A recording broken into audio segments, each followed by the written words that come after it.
What's up? What is up? Woo! What a day. What a wild one.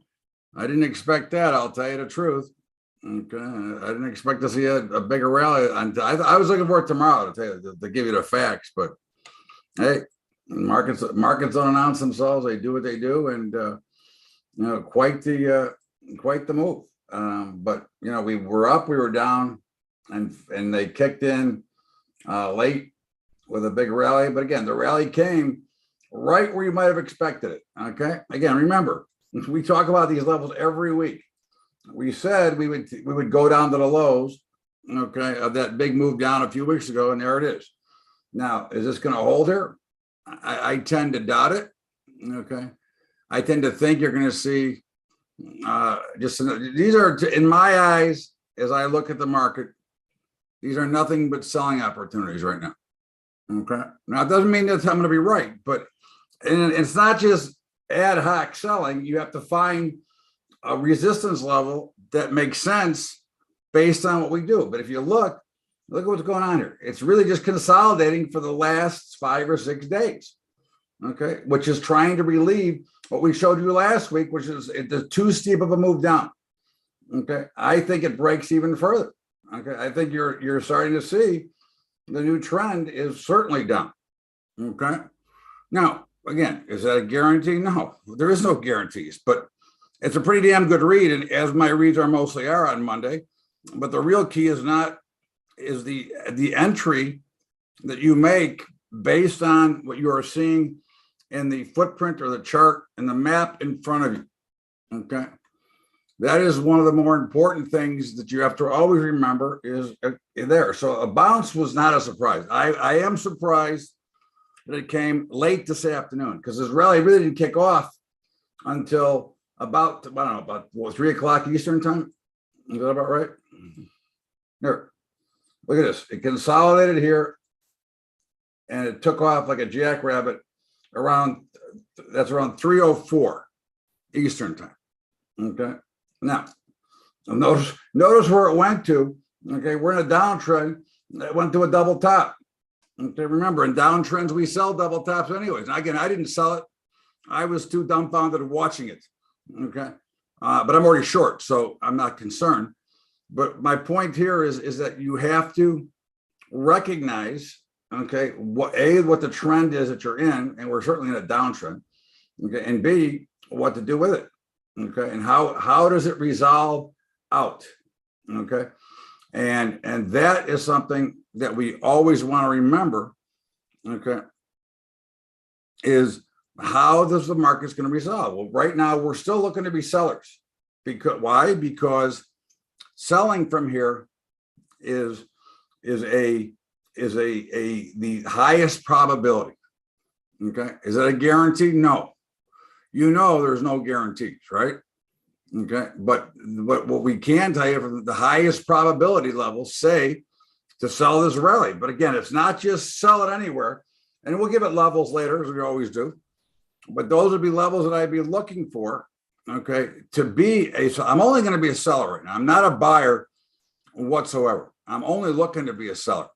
The only questions is where am I going to be a seller at? That's the only thing that really matters to me right now is where am I going to sell? Okay. So we'll see how it plays out. Again, I don't see a trend shift. I think you're going to see, we don't play the news, but the news isn't good. And at some point that's going to play into markets. Okay. Now, again, I'm not saying it's today. I'm just saying that this is the things that we watch and we look at and we check for. Okay. So now we're looking to be a seller and we're looking for a level to sell, as we'll get to them a little bit later. But that's pretty much across the board. I mean, the NASDAQ,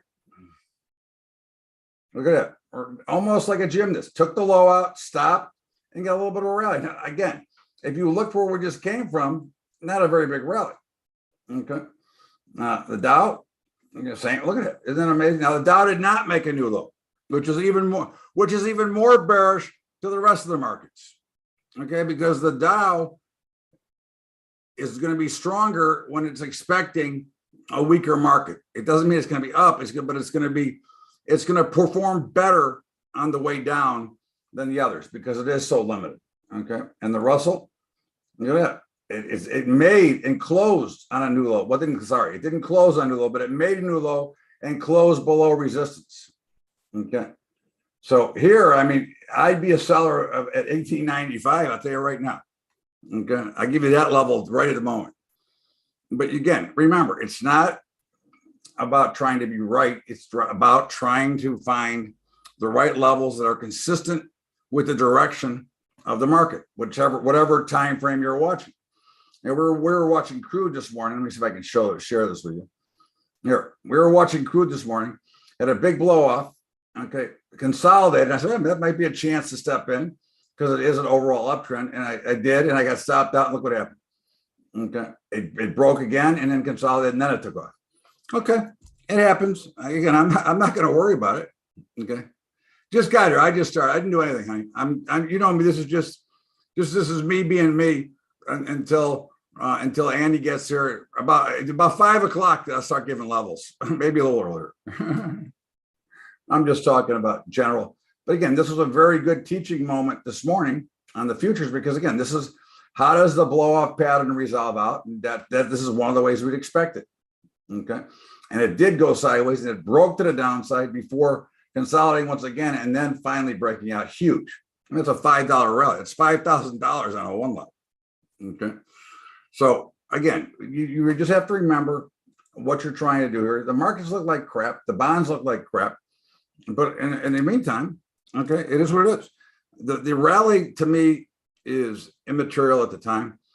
Okay, now again, it could change. Look, it could rally enough over the next few days to make some kind of noise. But a one-off rally in a market that is basically headed south is expected.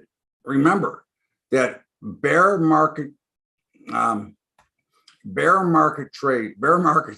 have the best and biggest rallies that you're going to see. Okay, that's what you want to remember. Okay, and that's what we want you to remember because that's what to expect. Okay, so again, remember, what's up, brother? Well, I told you they look like crap. They got the World Series hangover. They'll be fine. They're a good team. I think they miss Freddie. Okay. You know, I think they miss his leadership, but whatever.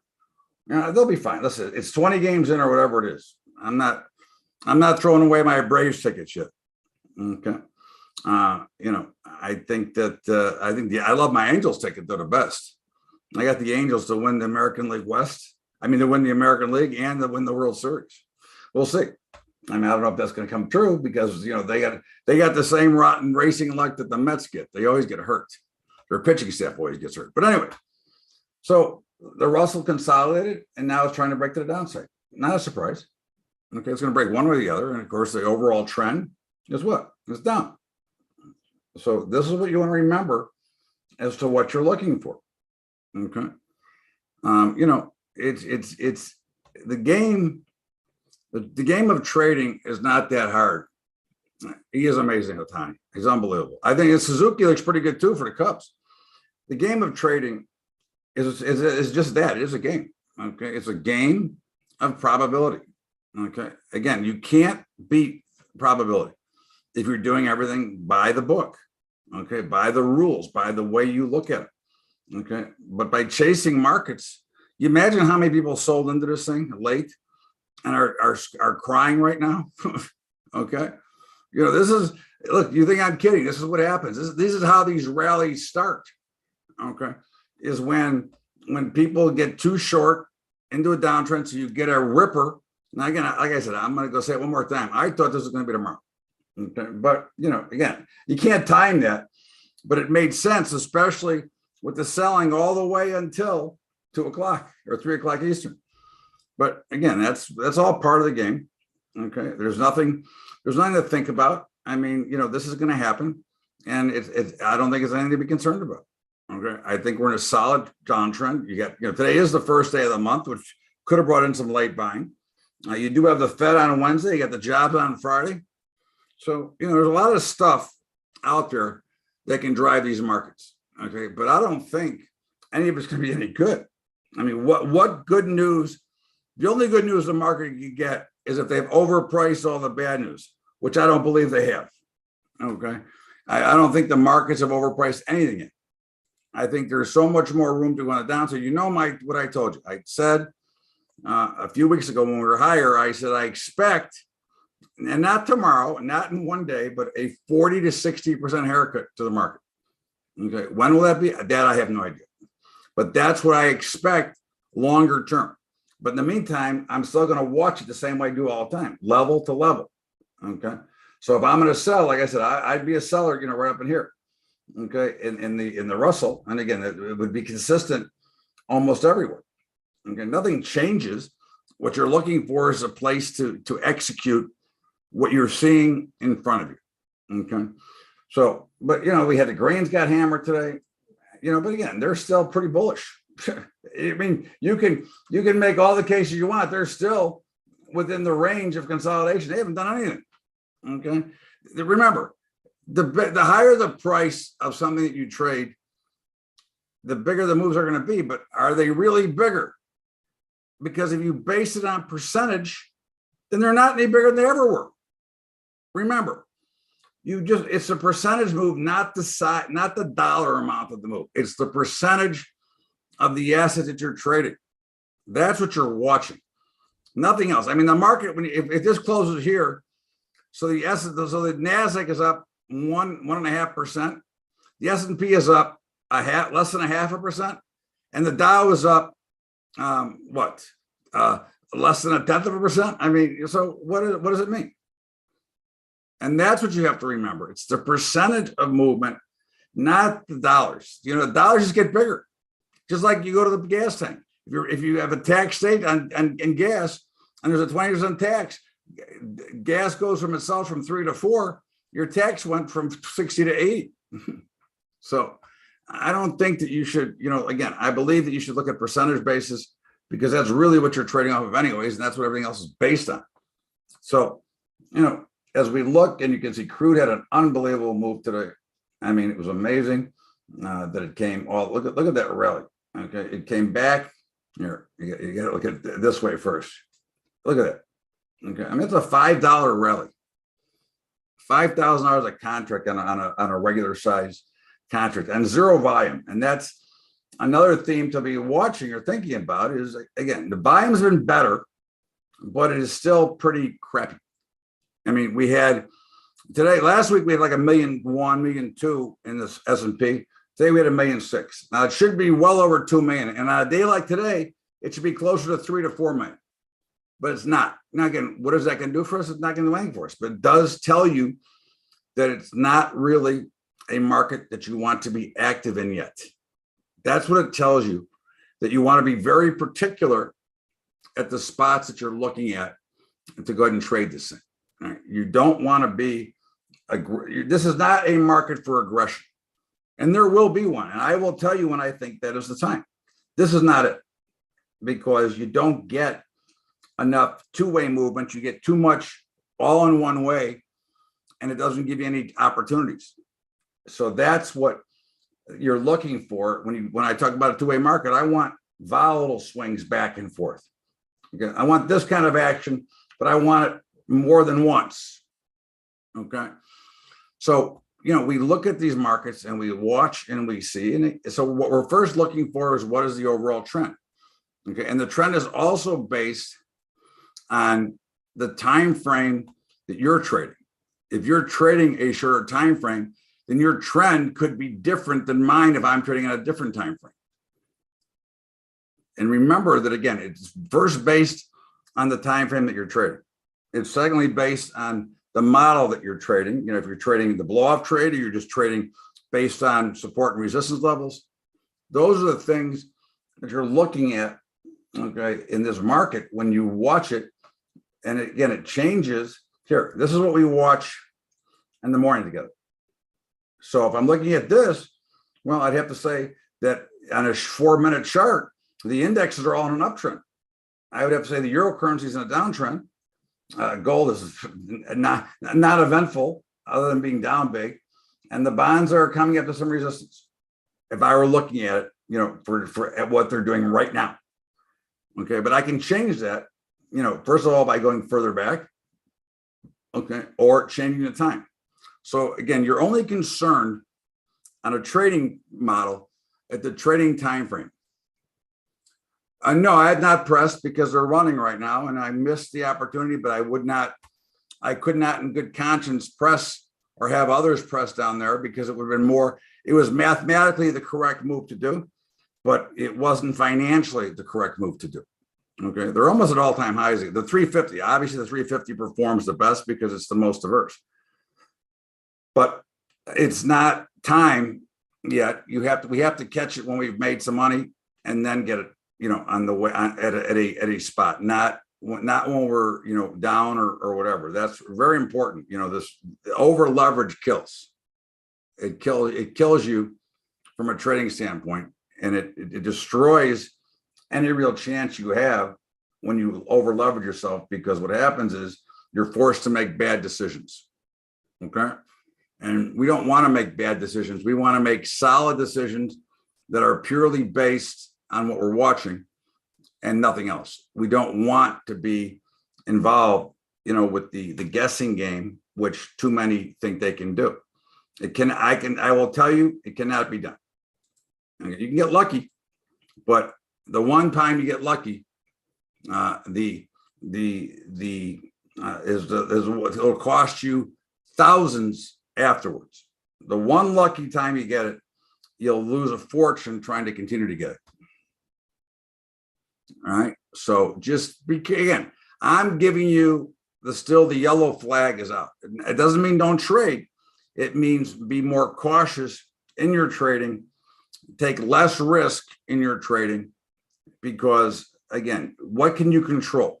You can control the amount that you put at risk, and you can control the short time frames, okay, to a trade. But the first part you want to take care of is risk, because that's going to be the thing that's going to make you emotional. Right. You should say, of course, you should say conservative. This is a conservative market right now, because again, with this lack of volume, it's very hard to get a real handle, and with the lack of price volatility. Okay, there's a difference. There's implied volatility, which applies to options, which implies a move in individual stocks and individual options. But we're lacking is price volatility. We're not getting real dramatic movement, except when you do get it, it's all one-sided, right? Yeah, the five count. Yeah, no, I mean, again, it's been great. But they've been really good. Again, we've recovered and we're making bigger strides. Look, I get it. I'm not blind. I mean, I only lost. I told you what I lost. So, again, it's going back to whatever model or whatever you're using.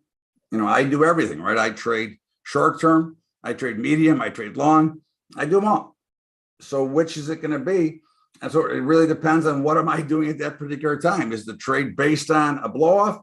Is it based on support or resistance? Is it based on whatever? That's what the rules are for that trade. Okay. And that's what you have to always remember, is each time frame is different. Just like investing is different than trading. Never confuse. You should actually not trade an investment in a trading account and vice versa. Right? They should be completely separate because they follow completely separate rules. They are completely different in the world of trading. And that's a thing that we all must remember, okay, that they're different. And, I was with Daniela today, with Caesar Stands right now. And we talked about gold. And I said, well, I mean, gold's getting creamed. Okay. And I think it's going a lot lower. However, I don't think that, I would not sell my investment. I would not sell my physical metals, even though I think it's going lower. I can trade it to the short side, which I am. All right. But I'm not going to liquidate, your hard assets that you actually own. You're not looking to sell those. You're looking to own those. You're willing to take the peaks and the valleys that come along with it. And then came out the manipulation question. Okay.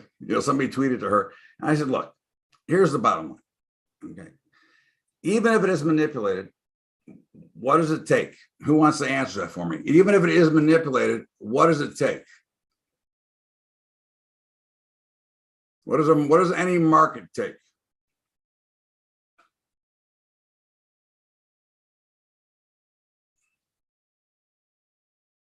Buyer and a seller. So they can manipulate all they want, but if they're trying to manipulate it lower, they're finding buyers, and they're not finding buyers, $100 away. They're finding buyers all the way down. Otherwise, there'd be no market. Okay, you have to have price discovery is the exchange of wealth. I buy something for you, you sell it to me. We agree on a price. That's price discovery. It's that simple. So manipulate it or not, it has to have two sides to the market at all times. Volume is not as important as the price, right? Is discovery, because you can certain asset classes will have price discovery at a much lower level, with much lower volume. It doesn't matter. It really depends on the assets that you're trading and actually what's going on at the time. If there's panic going on at the time, that's probably going to be on heavier volume. If it's just a orderly market, it's probably going to be, on thinner volume, which is what we had.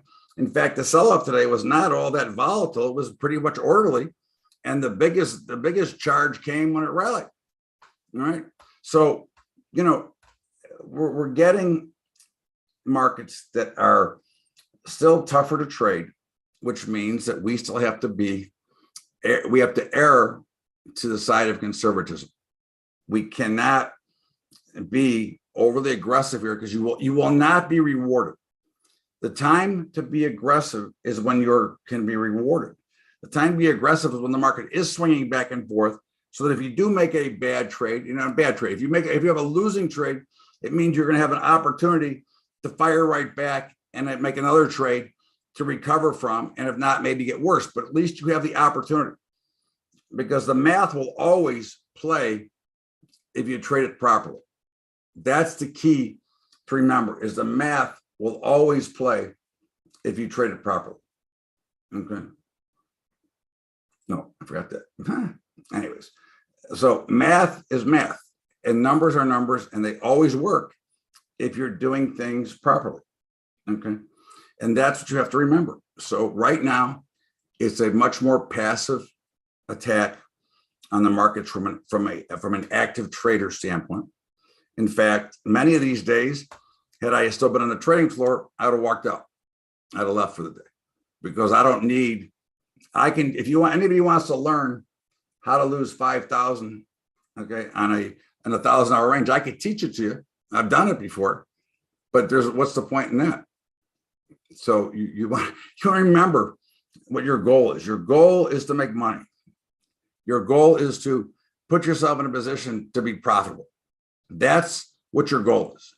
And as long as you continue to do that, which means you're watching the markets correctly and you're using your discipline to get out when you're supposed to, not everyone's going to be a winner. And you can't just hold it and hope that it's going to be a winner. When you resort to hope, it's over. You're going to lose. Okay. And for those of you who happen to be with me on Saturday, what a cluster that was. Anyways, I apologize. I had nothing to do with it, just so you know. And I would have been happy. I don't like stopping, if you didn't notice, and saying change the slide. I lose my rhythm. Okay. But again, whatever it is, we dealt with it. But that's not kind of like what I do. But anyways, yeah, I know. No, I'm not nothing against it. It's a cheap piece of shit. Software, Webinato, that doesn't work half the time. This is not the first time this has happened. We tried it once, it didn't work, and I couldn't deal with it. Okay, but whatever. Like I said, whatever. I got no problems. I just wanted to get it done and do a good job, and not be held up by trying to navigate. You could tell. Shocking. Anyways, and as I speak, here he is. What's up? Or maybe he's not here yet. He's here, but he's not here yet. He's not voice yet. Just yell out when you're in, sir. In. Okay. What's up? How are you? Just got in. Sorry. That's all right. I was just talking. It's a wild market, but it's not really that busy, and it's still bears to be much more conservative because you've got, you're not getting much two-way price action. You're not getting much price volatility, although the implied volatility in options has been rising. Yes. Yeah, because people are scared. Look, this market is all over the place. You got Fed week this week. I mean, I guess that's doing a little bit. You got a war going on here. You got rhetoric going back and forth and this ideological bifurcation. And it's a crazy world. And it just doesn't, the markets reflect, look, we trade trends and we follow trends, and that's what we do. But the markets reflect, at the end of the day, the political, the geopolitical, the economic landscape. And there's tremendous uncertainty. So it kind of makes sense that the liquidity is lower and things are all over the place and choppy as hell. I mean, and this has been a choppy market, huh? Oh yeah, without question. Yeah, very choppy and very but every day ugly trading conditions. Every day it chops the same way a day, and then it goes back the other way. But it doesn't give you those opportunities in the shorter term trading. No, okay. It's dangerous because you and I both know that. I mean, I will tell you, I know what you think, and I agree with you that eventually the bottom's going to fall out here. Yeah. That's what I think. But we don't know where it's coming from and when it's coming, and you could get caught in some brutal rip your face off rallies. Now, Wednesday, the Fed is going to come. They're going to be hawkish. I don't know how hawkish they can be now with GDP negative and stagflation. They don't have any tools in their toolbox for stagflation. They got no brains in their boxes either. Right, but they have no. We need to take him to Mr. Wizard with the scarecrow. Huh? We need to take him to the Wizard of Oz with a scarecrow. Yeah, right. Get some brains. They have no tools for stagflation. Stagflation is, you raise interest rates, you make it worse. You don't raise interest rates, it gets worse. You got nothing you could do. There's a lot of news, Jay. There was a ISM manufacturing, which is the only number that I ever would even think about listening to. It missed. It was a miss again. Okay.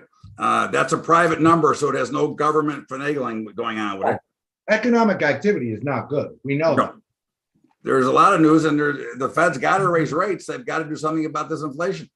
And prices are rising, and it doesn't matter because they're going to continue to rise even if they raise rates because they're so far behind the curve, and because the distortions are coming also from this war. Yep. So 100%. they don't have any tools. They got brains, they got no tools, and they got an administration to go along with it. So that's right. They should close the Fed down. They should. I got a question for you. Sure. Okay. So if I said to you that the Shanghai shutdown has nothing to do with COVID and is more of an attack on the United States, what would you say? I agree 100%. Okay. Well, there you go. It's twofold. It's definitely an attack on the United States, but it's also a means of control for Xi over the Chinese people because he needs to control his people. Right. It's control of both. I mean, right. They're just sending over another little slingshot to the United States. Okay. Letting them know. The big slingshot is coming from Nigeria and Saudi Arabia, who are now selling oil or plan to sell oil to China for in yuan, and Russia, who's selling energy to Europe in rubles. And this is destroying the dollar. And the dollar index continues to rally because the dollar index is measuring it against other BS currencies, Yeah. I was on with Danielle today. I said, we were talking about different manipulations and I said, listen, I don't believe in that, right? I'm going to argue against manipulation all the time because there's got to be two sides of the market either way. But I said, you want to talk about a bad market? Look at the fiat currency market. That's the most fraudulent market in the world. Yeah. And as far as manipulation go, look, China is a master manipulator. They manipulate. Not good with China. They wouldn't do that, would they? They're masters at it. They're very good at it. They did it back years ago.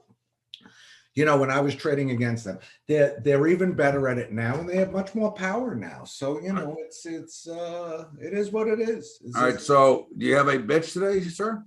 Oh my God, Warren Buffett. Oh, that piece of crap. I'm going to give me your bitch. I'm going to tell you what I said about him today.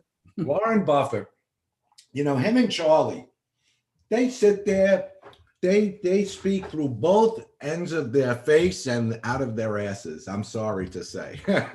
Because, at their, I don't even call it, they say that they call it the annual meeting. I call it their annual carnival because it is a carnival. And listen, I have a lot of respect for what he's done. He's done very, very well in the system, and he's tremendous net worth and tremendous investment returns. I don't take that away from him. But this old man kind of Will Rogers, folksy BS that he puts out there, the attack on cryptos. And, and by the way, Charlie Munger told the reason. He said it. Now, he said, if Buffett said, if you give me all of the Bitcoin in the world for $25, I wouldn't buy it. Right. He's full of shit. Let me ask you this question. When you're talking, I just wanted to finish the thought that Charlie Munger said that it's evil, it's stupid, and it's dangerous. And he told the reason why the traditional financial community and government don't like it, because it threatens the Federal Reserve System. That's the basic reason. And that's the reason I like it. Right. Exactly. Okay. I'm sorry, Dave. No, you're it's good. I have a question based on it. I said this today on with Daniela. I said, I don't care what they say. I will bet you a year's earnings that they have some type of position in crypto, whether it be through ETFs or something in their portfolio. Oh, they definitely do, because they have so many investments, and some of their investments have investments in crypto. Right. I thought Musk's comment was the best. Did you see it? He said, ha ha. He tweeted, ha ha. How many times did they mention Bitcoin? Like, in other words, if you think it's so terrible, why are you mentioning it? Right. And then Andreessen said that, he surrounds himself with the things that, like seized candies, that causes diabetes in so many people, and then he craps all over Bitcoin. They're just ridiculous, and they're so full of it. And you know what? He makes his dividends tax-free because he's an insurance company. He's got all kinds of little loopholes. No kidding. He's smart. I don't. That's why his secretary pays a higher tax rate than he does. Right. He's smart, but but he's garbage. What I don't like is the CNBCs and all. They suck up to him. He's garbage. Go there for the That's my opinion. He's garbage because he does just the things you're talking about. Right. And I'll never forget, I was on Maria Bartiromo's show, and he had been just mouthing off about inversion. Remember whenever he was inverting before Trump became president? Yes. Okay. What did he do? He bought a company in Canada to invert. I mean, right after he made his big speech about inversion. All right, let me ask you a question. Read that question on there about Russia. Okay. Hold on. Which one? Oh, CCP backs. Let's see. I want your opinion. I'll give you mine in a minute. No, CCP Pelosi shifted in Ukraine. Give me a break. That presence is. You know what? My opinion here, first of all, Pelosi and Schiff went because they wanted to get in on the show because Johnson went and he was hailed. So, this is all for the voting public. This is all, they went because they got a big election and they're trailing badly in that election. That's my opinion. All right. And as far as Russia's backs against the wall, listen, Ukraine's putting up a good fight. There's no question about it. And, the Russian military is not quite as strong, but they still have those nukes and they're dangerous and backs against the wall. It's scary.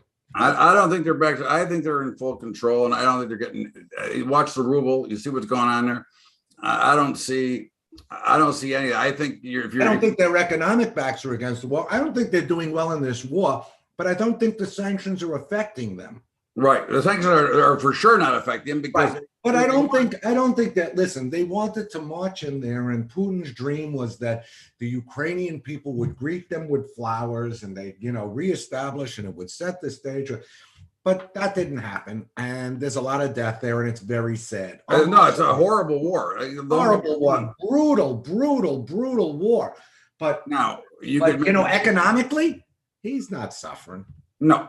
And you can make the case that he's actually carrying the war on for a longer period of time than it has to be, because he is actually gaining lots of capital. So look at the price. One thing that we don't mention a lot is distillate cracks. Right. All right. So distillate cracks are the just for those out there. It's the refining spread for turning Brent crude oil into distillate products like heating oil, jet fuel, and other diesel fuel. Other fuels, distillates.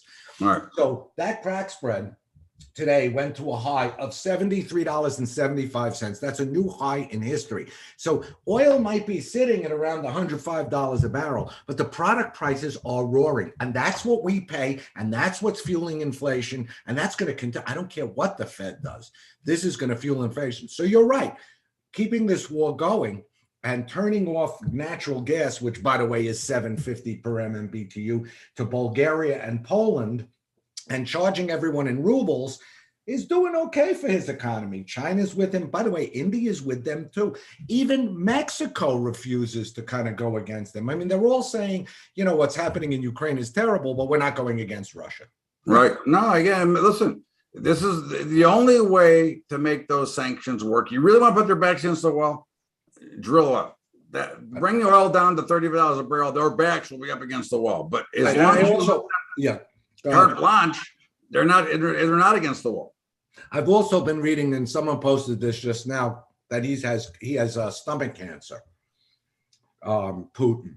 So who the hell knows? I don't know. I don't know. The power he might transfer might be somebody not as smart and dangerous. Listen, he is. Who's he going to give it to? Lavrov? I mean, I don't know. I mean, you never know what this guy's going to do, because he is pretty smart. He is smart. And the next comment, hydrogen is the obvious fuel solution. Well, that's what Musk is saying, because he says he's going to move away from the electric batteries to hydrogen in 2024. So right, that's what Nikola wanted to do, but they went bust. Right, but Musk doesn't lose. I don't bet against Musk. No. I've been writing an article this morning about betting against Musk is a big mistake. He's a genius. He's smart. He's one of the smartest guys, and I love him for smart operator. He's out there too. I mean, I think that's really pretty cool that he actually just puts it out there as well. Yeah, yeah, absolutely. I got to give him a lot of credit for that as well. I think that again, it's important to understand what's going on. So, anyways. As we look at the dollar, as you mentioned, and the dollar's going to the moon. But again, ask yourself, what more is it buying for you? Yeah, but the euro is going down the toilet. That's what it is. Didn't we say that along with bonds, that they were going down? Right. And by the way, just to turbocharge the dollar last week, which was not highlighted too much, the Bank of Japan said that they intend to keep interest rates very low, and the dollar took off after that. That's what really got the dollar going. But the euro is in the trasher. I mean, and that's the dollar index. But like you just said, go to the store, go to the gas pump. Is your strong dollar doing anything for you? It's doing nothing for you. It's actually hurting you, because look, I don't make the comparisons, and I don't want you to think that I ever would trade the correlation on any given trading day. But over a longer period of time, the higher dollar is hurting the commodity markets. Okay, because they are dollar denominated. That's how they trade. However, no, and they hurt it because the prices go up in other currencies and people find substitutes. And the growth for high prices is high prices. Right. When they go up in other currencies, that's bearish. However, that's typical. I think you would agree that we're in anything but typical times. Oh. So I think that if anyone out there wants to trade on correlations that have happened in the past, they better rethink that strategy. 100%. Yeah. Okay. 100%. Because I showed you the grains earlier, but we'll go into when we check them. But they didn't get hurt, so they were down 36 cents. Remember, it's a percentage of movement, not the price of the move. And treasonous. Well, I said I think this is a treasonous administration. Look, I don't think the trip to Ukraine is treasonous. I think that's for show. But I think everything else they do is treasonous. The fact that they stopped with oil for no reason at the time, because they weren't prepared to make the next step either way, and we're paying somewhere between $4 and $8 a gallon, depending on where you live, that's treasonous. That is pounding the middle class to its best and destroying an entire class of people with their actions. Yeah. So they're killing the middle class, the people, the party that's supposed to be the champions of the little guy and girl are killing them. Oh, and last week, this is good for you and me, Bubba. This is very good for you and me, because last week I heard our president, our brilliant president, give a speech where he was championing the rights of senior citizens who would like to transition. I think I'll transition. That's amazing, isn't it? Hey, I go for some hormone treatments now. That's what's important. That's what's important. They have, all I can say, and last on this topic, is they have systematically put out small business out with all their bullshit. Tax the rich, tax the rich, tax the rich. They're making the rich a lot richer, and they're destroying the middle class. Amazing. Okay. Amazing. Anyways, the dollar is flying. Oh, by the way, one other thing. Yeah, go ahead. Did you hear that AOC has a crush on Elon Musk? No. That's the latest Twitter war. Elon, I saw that. And AOC, I did see that a little bit. Yeah. Said, "Oh, you want to date me?" or something like that. Elon is like, "Oh my God." I think he'd rather hang himself first. Anyway, even the most beautiful person, if they got a terrible action around them, is ugly. Anyway, I'd say obviously we're at the recent highs. 104 would be some resistance. 103 support. We're long. So again, it's not a real trading vehicle, but it's a hold in our portfolios. It works out well. And if you're a long-term trend follower, a real long-term trend follower, the next level of technical resistance in the dollar index is up around the 121 level. What's up, Brad? You think corn? I think corn's going higher than $10. How's that? So do I. I think there's going to be food shortages, and there's going to be wars and riots around the globe, except for here, because, well, there actually will be here as well, because there are people that won't be able to afford it. But the prices are going to start skyrocketing. It's funny, Bubba. We've been saying this before this war. We've been saying beans in the teens is going to be from the, we're going to be looking down at that. We've been saying that wheat has explosive potential. We've been saying that corn can head for the double digits. That's before February. We've been saying that. Right. Now, this just, this kind of cements it to me. Just like we call it's not going to go in a straight line. When it was 35. Right. It's not going to go in a straight line. I mean, there's going to be some brutal sell-offs. That I can promise you. And speaking of the euro currency, it's on its way to par. Yeah. Now, this is obviously, you turn this upside down, it looks like the dollar, but so it's holding some support. Now, we're short this, and I wouldn't buy this. I wouldn't buy it because they say Confederate money. I'd be a seller here, and I think that I'd probably be looking at 106 would be where I'd like to load off some. All right. Again, I think this is going, as Andy will say, he'll say par first, but I really think it's headed to 88 cents. That's right. That's my target. Yeah. I agree. That's what is that? That was like the whatever year it was. It was so many years 1999 or 2000 low. Yeah. Which is really the critical resistance. Nobody on this call called gold a 5K, big boy.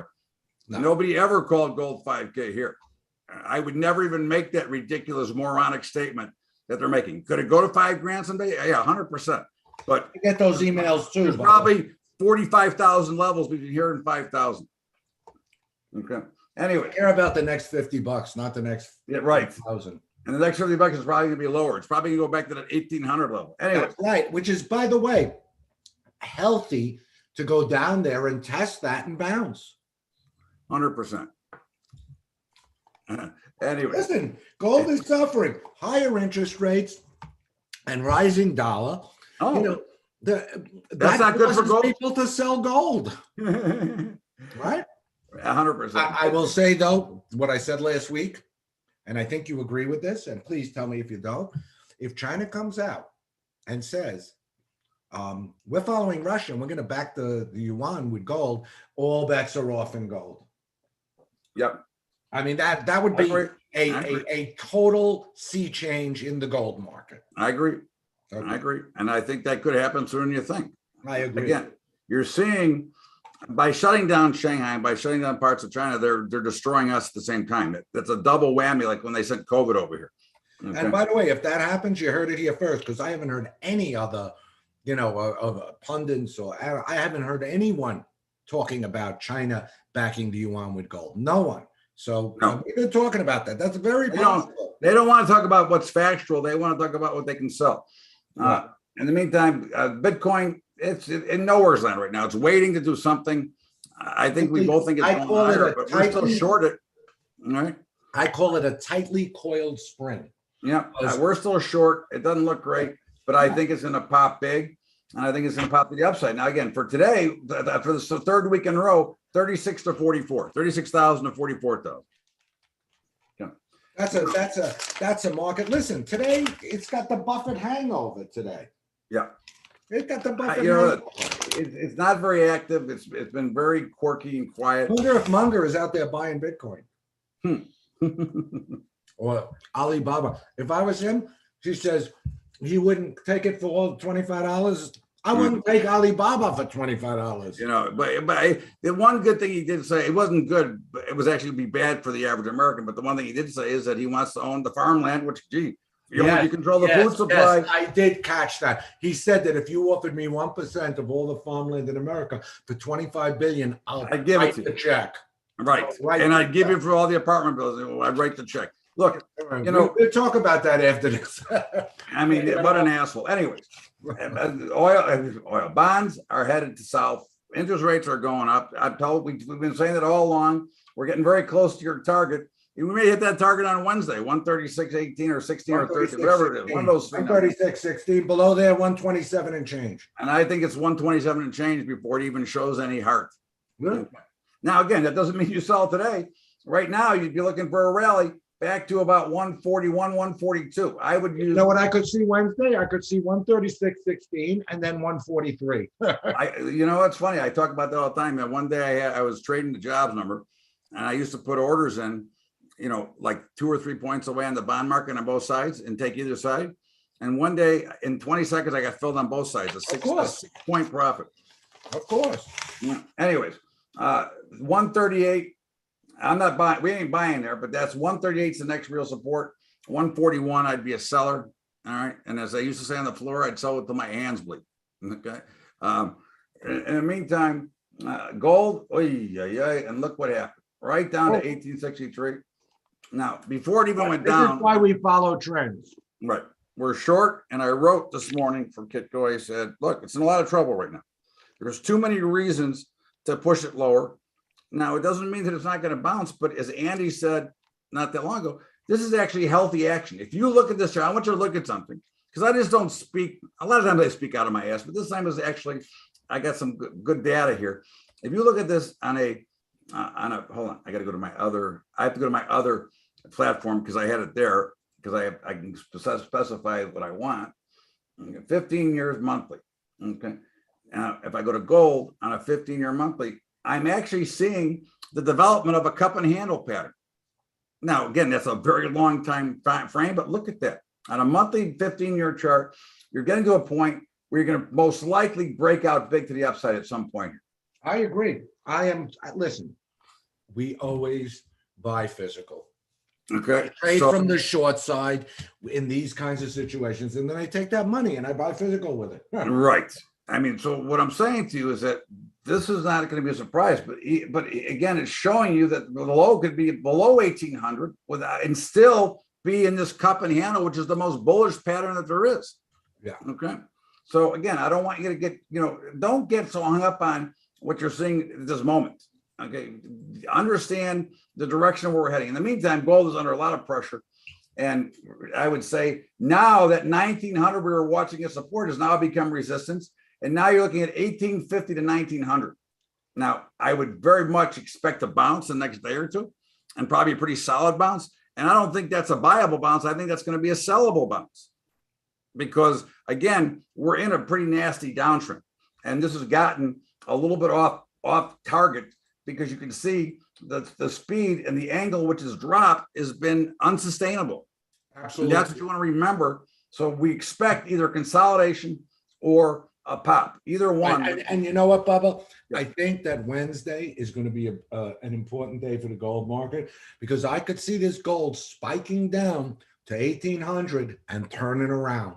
After the Fed, you sell the rumor, you buy the news. That's the markets are setting up for a big move like that. I could see that. I think you have to remember that the overall markets have already priced in a lot of what they expect the Fed to do. So you could see a last minute push to the downside, and you could then see it. You could see listen, we've seen it many times. And they crack them and then they run them on the same day within minutes. Nothing fueled. Look, the market, the gold market, the price action over the last couple of weeks, it's getting pretty bearish out there, and nothing fuels the next leg up like a large short position. That's right. That's why the bear market rallies are so phenomenal. Right. In the meantime, 1850 to 1900, silver. Boy, this is now for a while. For a long while, it was better than gold. It looked better than gold. Now it looks worse. Of course, and 2141 is the critical level. And okay, so the first level to watch would be 22. That's the first real support. Now we're not buyers. 22, 23 is what I'd be watching here. We are short. Okay, full disclosure. And 22 to 23 and platinum. Well, actually, one other thing about silver, more than any other of the metals, this one loves to violate technical levels and huge head fake moves, just like we saw in March 2022 when it broke down, went to $11.74, and then turned around and almost tripled. So technical levels in silver, okay, they are great for trend following, but they, when you're looking to, that's why buying bottoms or selling tops in silver is a big mistake, because that's the one that it hates. It just violates. It violates, and it causes a lot of losses by doing that. Oh yeah. Platinum. Look, it looks bad, but it doesn't look as bad as the others. And now it's looked bad. It looked bad first. Right. It looked horrible. Listen, it's still down at 900, but now if you look at it, it's in a more of a wide sweeping consolidation pattern. But I think it's interesting that it held 900 and it made a number of attacks on 900. I think if it can clear 930, it's probably going to run to 970. Now I agree 100%. But the one thing I will say is that I can't believe it's 900 and gold is over 1800. That makes no sense. It makes no sense. It's like going to Kohl's. You get 2 for 1. Right. We don't trade anymore because it's not liquid enough for us to trade it. But I certainly could see looking to be a spot for trying to spot to buy this at some point. But again, it's not looking good. And what's Palladium looking like? Palladium, listen, the price is what? Closed tonight at I'm gonna look right now. 200 level. I don't know. 2240 level, I think. Looks looks pretty bullish actually. Yeah. By the way, it's all about Russia. So, this is a geopolitical commodity right now. We spiked up in March. We came back down. We're trading 2,200. It's a pretty high price. When I did that, but it looks pretty bullish here. I could make a case for this. Somebody's going to make a case for head and shoulders, which is fine. But to me, I look at this. I go, if this holds, I like Palladium. Now we can't trade it. It's not liquid enough, and I think it's $70,000 margin. But in 1990, I put together a joint venture with the Russians at Solomon.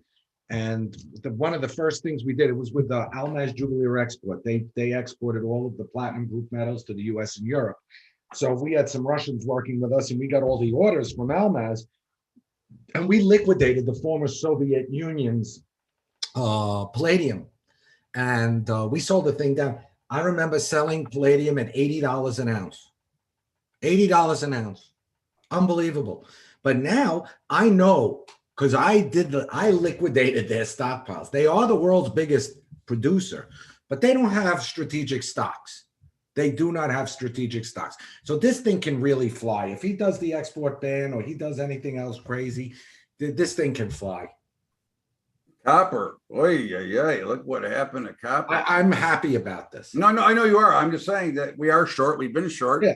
And it was turning around, and we knew it was going to break one way or the other. Well, it did break to the downside. Bubba, this looks to me exactly like the move we had from May 2021 when we made a new all-time high down to August where we went below $4 for one day, and then we resumed the rally. This looks like a clean out move in the copper market. It was a little too bullish. And I'd like to see it technically find a bottom at a higher low than the August 2021 low. But I think that eventually, listen, we're short now. I get it. Eventually, this will build cause for higher prices. Oh, I don't disagree at all. Again, it's not. It just happens to be the trend right now. And again, this has been a very steep drop for the last couple of weeks. You would expect, you see this consolidation for the last 4 days before today. I would expect to see that type of action again, somewhere around 412, 413. I think it's 412 or so is the next support, and resistance is going to be probably 437 will be the first resistance. 438. Right. That's a good call. And quite frankly, I think that we have a good chance of testing $4 here. I'd like to see if it holds that low. Copper, as I commented on silver, how it is terrible technically, how it violates that. Copper is exactly the opposite. Copper respects levels for some reason. I mean, this is going back 40 years of trading copper. Copper tends to respect levels on the up and the downside, technical levels. So let's see if it does it this time. Right. At the end of the day, again, it's remember that we're not looking past whatever the current trend is. Right. Based on what we're looking at, and it certainly is lower, but expect some sideways action. In fact, if it jets right down there, I would expect a pretty big bounce off of that. But I would more suspect that we're going to stick somewhere in the middle here and turn again before breaking. Well, we do have a potential jet day coming up on Wednesday for a lot of things. Yep. So keep your eyes open. Exactly. So in the meantime, 412, 438 or so, 440, right around there. And corn, it was down today. So what? It's $8. What do you mean? I mean, look at where it's at. I know. Look at where it's at. It was down. Okay. Remember. By the way, great action. What are we? We got up to like 20 cents off the all-time highs, and we corrected a little bit, 20 cents low. Yeah, this is great action. This is such bullish action. Right.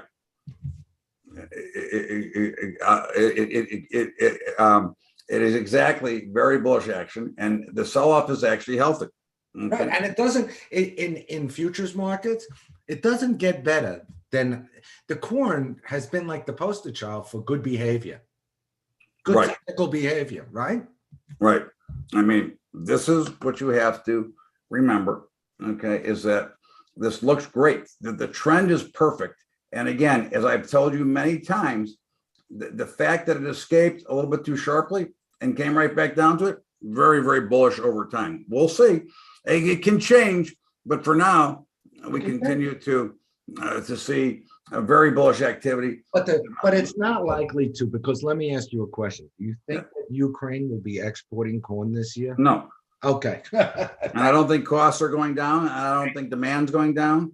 And I think fertilizer's going to fall around the world. No, I think there's going to be a food shortage, and not only that, but I think that we're already having some mother nature. Now, still very early, especially with today's technology.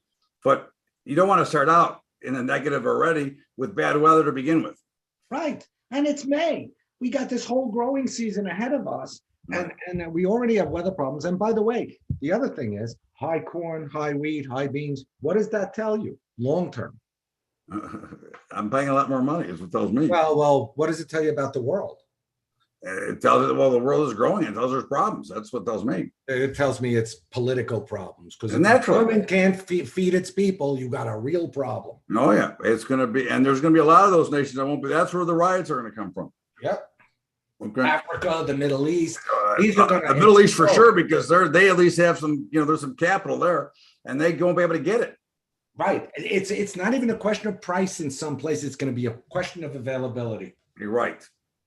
Okay. And we're going to get it first because we got it. We got. You can't. No. Unless Biden decides to export all of our agriculture. Well, but he could. He exported our oil. By the way, that wouldn't surprise me. The first SPR drawdown went to China. So I don't know. What can I tell you? In the meantime, if you're looking for levels 780, 820, but I'm not selling. We're long. We're long, and we're looking to buy more. Soybeans, look at this. It's been nothing but consolidating. There's beautiful action to it. but look at where it's consolidating from. And if we talk about the cup and handle pattern in gold on a 15-year monthly, well, on a year daily or a year and a half, you've got the same pattern developing in soybeans. That's going to take the price to over $20. That's what I say. Yeah. And that's what we both say. I mean, look, Yeah. right now, somebody asked me today, do I buy more? I said, I'd like to see if it goes to 16, which would be still bullish. Okay. But 60, right where it's closed, 16.50 is an area to watch. $17 is an area to watch. I wouldn't sell it there. But at $16, I'd be buying almost blindfolded, unless something changed in the landscape of the world, but almost blindfold. Okay. So watch 16.50, 16 to 17. And wheat was down, but it's just consolidating. What they're still trying to figure out. They're trying to make up for the 5 days in a row, 4 days in a row was a limit. All this action is doing is resolving this move here. Just take that out. Take that move to 1340 or whatever the hell it was out, and look at the chart. And it says to me, all it says to me is, hey, wheat is at the highest price since 2008. We're above the 2012 high. We're sitting here. We're consolidating here above the 2012 high. It doesn't get better than that. So if I said to you, $10 corn, $15 wheat, $20 beans, what would you say? Yeah, I would say, it ain't going to be a straight route, and there might be some vicious dips in there, but I see it. And the other thing is, I see the price is holding there, because what we have to remember is that the political problems that come from high food prices and high grain prices come a year or 2 years after. These prices, this thing in Ukraine is going to last for a long time. This is a new dynamic in these markets. Right. And this is going to also feed inflation. I don't care what the Fed does. Yeah. By the way, they could raise the Fed funds rate to 10% tomorrow. I don't think that the grain markets would sneeze. Right. Gold might sneeze. Gold might throw up, but I don't think the grain markets would sneeze. I don't disagree with you whatsoever. Okay. I don't see anything. Again, to me, they're full of crap, and that's life. And they're not going to help us out with anything. And it's been proven over the last 18 months that they're not going to help the average American. Okay. No. All right. Feeder cattle. I'm just switching over because I want to get these different months. Feeder cattle's on a downtrend, so it bounced today. Okay. You expect? What did I tell you last week? There's going to be some of these vicious bounces, and it was fueled because everybody got caught short. Number one, number two, when corn starts to fall, it's better for feeders, so that it gave them a reason to create a short squeeze. Okay? But please put up a weekly chart if you can. Yeah, I can, because that's I'm going to give you a weekly chart of August. Yeah, that's fine. Okay, there's a weekly of August.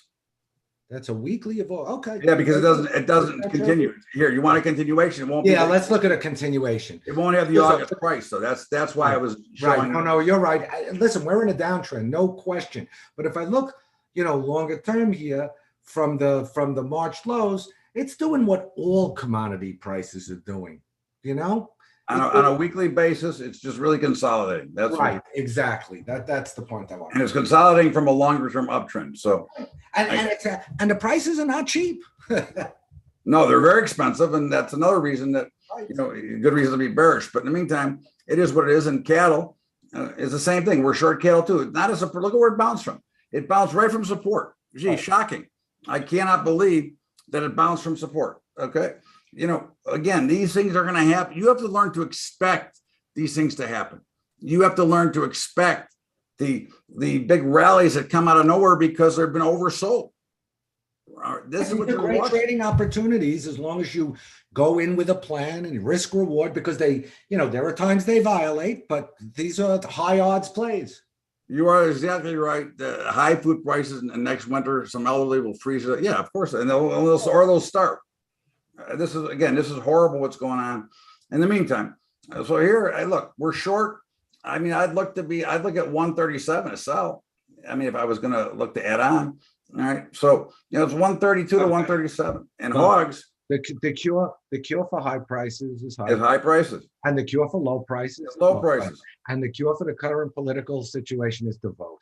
Right. And that hopefully people will vote because this needs to be handled. Hogs were short and they've fallen out of bed. They really have. They've gone from almost 130 down to $1. I mean, this has been That's a hell of a really an ugly move. I mean, it's good for us because we're shorter. I will tell you this: expect the limit up move one of these days. I was just gonna say the rally's coming. No, it's a coming. Okay. Yeah. There's really not even any support right here to look at it. But you watch what you'd be watching is the whole number of 100. Okay. And then of course we get into natural gas, and we were short last week and we got long. Okay, actually we got long today. All right. And of course it is for whatever reason, it's going. I mean, we know the reasons, but it's going prices. When's the last time in May you saw almost 760 in natural gas? 2008. Okay. 2008 on its way to 11 or $12. Okay. So, and I think by the way, I think we're on our way to those levels. I agree. Just look at the pattern. Very bullish. It got up too fast. It consolidated, and here it goes again. Yeah, but again, here, this is wild. I mean, we could go to $5 and then go to $12. This is wild. This takes no prisoners. You have to have a strong constitution and a deep pockets to play in this market. Very deep pockets. $7 to $8 are the levels to play. Okay. And I'm not selling it. I'm looking to buy it even at these ridiculously high levels. Yeah, well, but it'd be amazing if we could get some of the ground. It's a good thing we don't have any here. Otherwise, we might be at 350. As of last week, let me give you the reading here. U.S. inventories, 21.4% below last year, 17% below the 5-year average. That's as of April 22nd. And Europe is begging us for natural gas. All I know is one thing, Andy. Begging. We've got about a 250 to 300-year supply of natural gas and crude oil if we chose to get it. And last week, the administration said no expanding any production in Alaska. Isn't that great? They're just wonderful. Geniuses. They're on our side. I can tell. They're geniuses. And what a move in crude oil today. God. I mean, I wish Musk wasn't born in South Africa. I'd vote for him for president. I mean, down to 100 and it popped, went right back to 105. That was a hell of a move today. Are you surprised? No. Okay. No. In fact, I was telling everybody earlier in the pregame before you got here, I took a shot. I was actually here. I thought this would be a bottom right here. This is consolidation. I got trapped. I mean, I lost a little bit and I never got back in, but I expected to see a rally come from there just because we're in a longer term uptrend. And here we are back at resistance, about 107. You're 100 to 107. Okay. And I think it's going through 107. I think I still say. I think it's going through. By the way, I think it's going through the March highs. I agree. I think we're going over 150 before it's all done. Yeah. Anyways, 100 to 107. Coco and Joe. It's going. This market going nowhere fast, brother. Right, and we're still short. It's just kind of churning back and forth. I don't give levels here, but if you want them, 24.80, 26.40. Cotton. Oh my goodness gracious! Look at that. And that's a beast. And we're along this one. That's a beast. By the way, you're looking at the July. Take a look at the May. Look at where the May went today. Well, the May exploded because it was. Look at the May. The May is, I think, 157 and change. Yeah, because of a delivery, right? I believe. Yeah, that was. I'll look at it real quick. Well, I mean, it's just. I'll look at it. I got time. Listen, it forms the chart lines on the continuous. Oh, why can't? Oh, they don't carry cotton here. That's why I can't find it. Well, I think 157 and change it went to. I'm sure. Look at again. Remember, I can look here. Hold on. I can tell you what it was. I can't show it to you, but cotton today, May cotton 157.16 got as high as the closing the absolute high, but it traded 5 contracts. Yeah, I know. But it's amazing. These are amazing numbers. Unreal. Okay, but anyways, again, this is going higher. Look, you've got now support at 144. Yeah. Maybe some resistance at 152. We'll see. Look, we're long. I'm not selling it, and it traded after the big spike up. It went sideways, and now it's going up again. All right, that was totally expected. Now, one thing about cotton, and this is not a typical year, but seasonality. When cotton peaks, it tends to peak in May. It does tend to peak in May, so keep that in mind. Sugar, we're short, and sugar is Now has found some resistance at 1950, Yeah. headed for 1850. What was your number last week? What, on the upside or the downside? The downside. I think that my downside is 1760. That's okay. So right now, 1850 is a negative. 1850 to 1950, and then look for 1760, which would tie into a nice bottom potentially. Okay, and we'll see what that does. And OJ, interesting day today. It was up much higher. It was up over almost $10 or 10 cents, whatever you want to call it. But it failed, and it actually closed lower on the day, which is actually a pretty negative pattern. Yes, the liquidity there is disgusting. Right. Well, that's the one issue. It does look pretty solid. It did kind of resolve out that blow down. We'll see where it trades from here. We are long right now. I'd be looking at 170 as a support low, and at probably 190 as some resistance. Coffee, we're short, and it continues to come right down. Again, this is going to be a very key area here, and here in coffee are very key spots. Okay, 215 or so, and 211 or 12. Those are two very key areas. A little, Bub. Sorry, babe. The Brazilian real weakened a little bit, so that's putting a little additional pressure on the sugar, the coffee, the OJ. Is oil up better for stocks? Better for stocks? You mean? Well, it depends. I mean, the indexes are made up of a lot of energy, so it's good for the market. And it's better for oil. It's better for oil-related stocks. But overall, it's not very good because I mean, listen, the XLE has blown away the rest of the stock market so far this year. But that's after lagging for the last 2 years. I mean, it's the cost to us is bad, but again, the companies are doing well. Okay. In the meantime, coffee 215, 211 are pretty key spots. It looks pretty bad right now. We've been long and short. We caught the big run up, and now it's been chopping around. So we'll see if what it's going to do from here. The key number on the downside there, 176. That's where we broke up from. When the long-term resistance tends to become the long-term support. Right. And lumber, which we don't trade, but we look at it. And as you said last week, you thought it was a bottom. And again, so far it's holding nicely at 800. Looks like you can't trade this. It is not liquid to trade, but it is 800 to 1,000, and is a statement of what the economy or what. Yeah, it's a bellwether. It's a bellwether. Okay. So that's just what you want to remember. I think that, again, it's just something to watch. It's not tradable. It's something that you can look at. Okay. That gives you a general idea as to inflation, as to what the general economy is, and so on and so forth. And right now, I think we all realize that our economy is in a lot of trouble here. And I don't care. What's interesting about lumber? Last year when it was going up and then it came down, the Fed and the government were using lumber prices as an example. But they never cited how illiquid the market is. I just thought that was they used it as an example when it fit their narrative. It's just interesting to me, the way the political world works. What trip did day trader Crow's accrued long today? Well, no, it was short this morning, and it got stopped out at a small profit. Okay, it was short early, if that's what you're asking. I'm not quite sure, but we made money today. Anyways.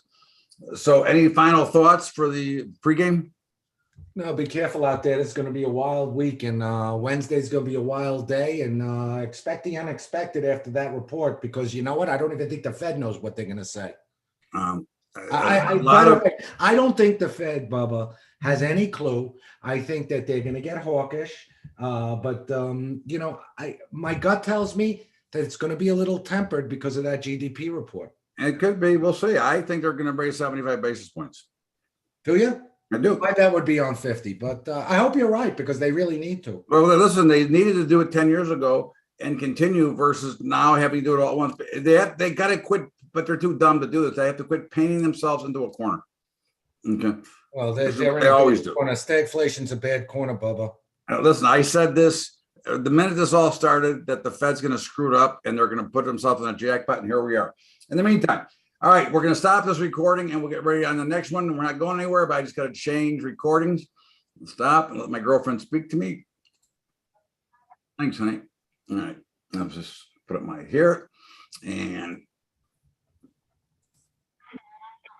what's up? What's up, Paul? And welcome aboard to the Monday Night Call, which has become the Monday Night Marathon. but it's fun and it's great to be here with everybody. And of course, markets are nuts and they're thin, which makes it even more problematic. And for those of you who happen to be with me on Saturday, I'm very sorry. I had nothing to do with that. It was a very challenging presentation to give, but we got through it. But I'm doing it again myself this Saturday. So if you'd like to join, you can see it again. In the meantime, obviously I'll give you a little stuff on there. Why was it a crime for Nixon to wiretap Democrats at Watergate, but okay for Obama to wiretap Republicans at Trump Tower? I mean, think about it. Okay. And you shut down drilling for oil in your own country to save the environment, just to buy from other countries and have it shipped on oil tankers that use 2,000 gallons of fuel per hour and put 8 tons of carbon dioxide. Again, think about that. Genius. I mean, these are not dumb. These are not wrong. These are pretty much on accurate. Okay. And, as always, we thank our veterans, our public servants, police, fire, everybody. Again, it's a very challenging time. And you know what? I'm afraid to say it's going to get worse. A lot worse. Because if you think that it's bad now, which I think it is, and there's a lot of pockets that there's a lot of violence, wait until there's no food. Wait until they can't afford to buy a loaf of bread. And that's coming. Okay. So, they don't want to work. They want free. And suddenly you're going to have a much higher cost around everywhere. It's going to really be very destructive. But we do thank you as always, because again, without you, we couldn't do what we do. So as always, thank you. And most Americans blame U.S. president for higher gas prices. Well, who should they blame? I mean, is there anybody else to blame? I mean, is it anything but the administration to blame for these high prices? No, it's the administration and Congress. It's well, the administration and Congress is to blame for high prices. So who should they blame? Of course, they should blame them. I mean, listen, I'm not talking results. I'm telling you, we said this. It's also, you know what? I'll add someone else. There's someone else to blame. There's the oligarchs in this country who have tremendous amounts of capital, who do everything for them, to further their own wealth. And I'm not including Musk, but there's a lot of others there that influence elections and influence public opinion, and they're responsible too. Right, because those guys would prefer to have socialism. Absolutely. You think that Mark Zuckerberg gives a crap if it costs $100 to fill up his Porsche? No. Right. Okay. To him, it's like 5 cents. Right. Okay. No, so look, like less than 5 cents. At the end of the day, okay. Look, it is his fault. It's the administration's fault for stopping. We called it the day after the election. We said it that it was going to be. Oil was going to at least 100, and here we are. And there's nothing. It got there without the war in Russia and Ukraine. And don't fall into this trap when they tell you that 70% of the oil rally is because of the war and because of Putin. It's the Putin at the pump. That's bull. Because this thing was going to 100 if Putin and him they hugged each other and agreed on peace forever, because we're not pumping oil anymore. Right. Listen, it got to 130 before the war was even thought of. Okay.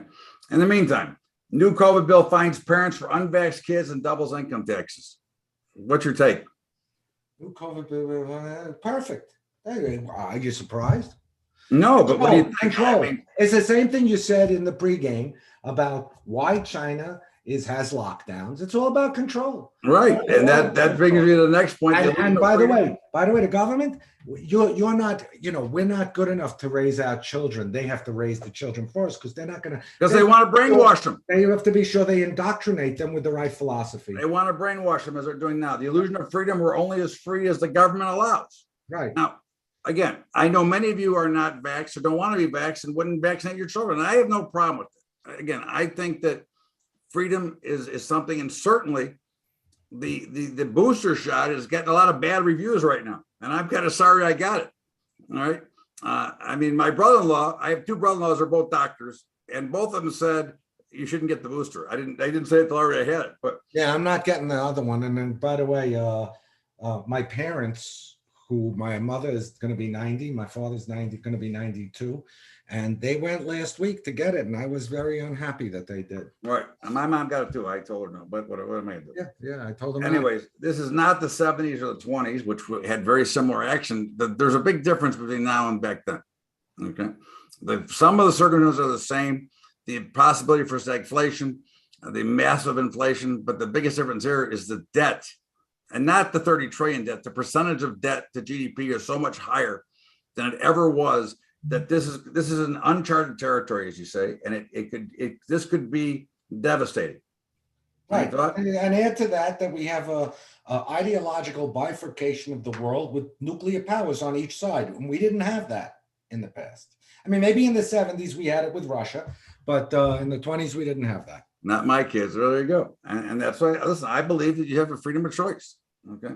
But they don't believe that. This is the point. This will probably get struck down by the Supreme Court too. But in the meantime, how can anybody want a repeat of this in another 4 years? And who wants to sit here through this? What's going on here is beyond me. In the meantime, of course, we have the words of wisdom from Kai today, and it couldn't be better, honey. Stay positive. 2 words, perfect. I mean, look, there's a lot of negativity out there, and I'm still a believer, and I think we'll get out of it. And somebody said earlier, we'll get out again. I think we can, but it's going to get harder. The longer that this goes on, the more destruction that is caused going into it. It's going to make it a hell of a lot harder. And I think, unfortunately, the harder they make it, the bloodier it's going to be. So, but stay positive, and that's what we're going to do. Miss Ash. By the way, do you think Biden runs again? He says he is, but how could he run again? He's not even physically. Forget about I hate him anyways. Forget about he's voted for every racist bill in his entire 47 years. Forget about that he's as dumb as a post. He's got no mind left. Of course, he didn't have any mind before, but now he's got by medical standards, he's got no mind left. Do you think Trump runs? I hope not, but I think he will, but I hope not. I think he will. I do too. I'd rather see him be the Speaker of the House. I'd rather see him be a kingmaker. Right, I agree. I mean, again, I don't want him to run again. I loved him, and I thought he was great, but to come in just for one more 4-year term, I don't think does the job. I think we need somebody who's going to actually stand up for Americans, which he did, and I think he did. Okay. In the meantime, the State of the Union, she's got 3, but they're all kind of related. The fact that an 18-year-old can't take out a $10,000 business loan, but can take out a $100,000 student loan tells you everything you need to know. Brilliant guy. If your college degree doesn't have enough value to pay it off, it certainly doesn't have enough valuable for me to pay it off. And lastly, nobody talks about forgiving trade school debt because they can pay their own way. You know what, Bubba? It's a total insult to me and to you, who saved for years to send our children to college, who spent hundreds of thousands of dollars so they wouldn't be in debt. Right. It's an insult. This is an insult. I'm sorry. This is an insult. That money invested would have been worth a lot to me today. And to not just me, to the hundreds of thousands of parents who are our age who struggled to send their kids to college. That's right. Okay. And graduate school. And this is disgusting as far as I'm concerned. And this is what we get. Okay. But I don't think that's ever going to pass. But in the meantime, that's what we get. Okay. And now my bitch, which I've been bitching for, I don't know, hour and a half already, but I want to know why Americans are so soft. Why is nobody standing up to this garbage that's going on here? You cannot all possibly believe that what they're doing is good. You cannot possibly believe that they should shut down our own natural resources in something that they're looking to do 10 to 20 to 30 to 40 years from now. Okay. We still use oil. We still burn through it, as does the rest of the world. And China and India still use coal. So what is the big deal about climate change? It's not, we can't halt it ourselves if you really believe in climate change, which I don't necessarily believe in that either, but you can't stop it in one day. And you can only destroy your population by the steps that they took. And I think that's ridiculous. And I can't believe that we're this soft and we're not hearing more outrage around the country about if we got attacked tomorrow by a country who wanted to take away all of our liberties, China, North Korea, someone like that, what percentage of Americans you think would wave the white flag? All of them. No, not all of them, but there'd be I would say half. Yeah, I would agree. Hey, look, we give in too easy because we're too worried about, I got my new car, I'm paying X dollars a month, and I got my house, I'm paying this a month. I'm sick of it. In the meantime, back to business. Okay, I got my bitch out. Here we are. So as we look at the indexes, the Dow, Yankee Michael, we use the future because it's better than the actual Dow index itself. It came right down to support, did not make a new low as we thought that they would, but certainly came down to support at 32.4, which is a level we called last week, and came from 34,000. I think you're 32.4 to 34,000, and certainly I think we're going to the downside. Now again, a lot will depend on if they've overreacted and overpriced and what the Fed is going to do, because you could see a big spring back, but we saw a pretty big spring back today. I think the most bearish thing I think about so. the stock market is that we haven't seen a big spike down. Right. So again, I don't like that. I prefer to see a washout. Right. Well, that's if you want to get long. I want to stay short, so I'd like to see it. No, I understand. I get it. In the meantime, 32.4 to 34,000. And of course, the S&P did take out the low and came right back and closed at a key support level. Now, again, I would suggest that this went down a little bit too fast, and you're going to see some more consolidation before it continues. As I look at it today, 41,000. I like 42 as a resistance level, which I will sell more at 42, but it certainly could see 43 before it's all said and done. So if you're going to sell at 42, understand where you're getting out if you're wrong. Okay. I don't mind saying, we should pump secretly. I gotta love you. Anyways, it'd be 41, 42 is what I'm watching, but it could be 41 to 43 as well. It really depends on your risk tolerance and making sure that you have an exit once you get in the trade. The NASDAQ, November, Quebec. Look at this. It did make a new low. And in fact, it is on the lows right now. Okay. And it supported about 12.8. I think you're looking at 12.8 to 13.5. And you're going to consolidate here. I would suggest that you're probably going to see, you might fail at 13.2, which is not that much higher. I think next week when we come in, though, you're going to be lower than we are today. Okay. But right now, we're short 12.8 to 13.5.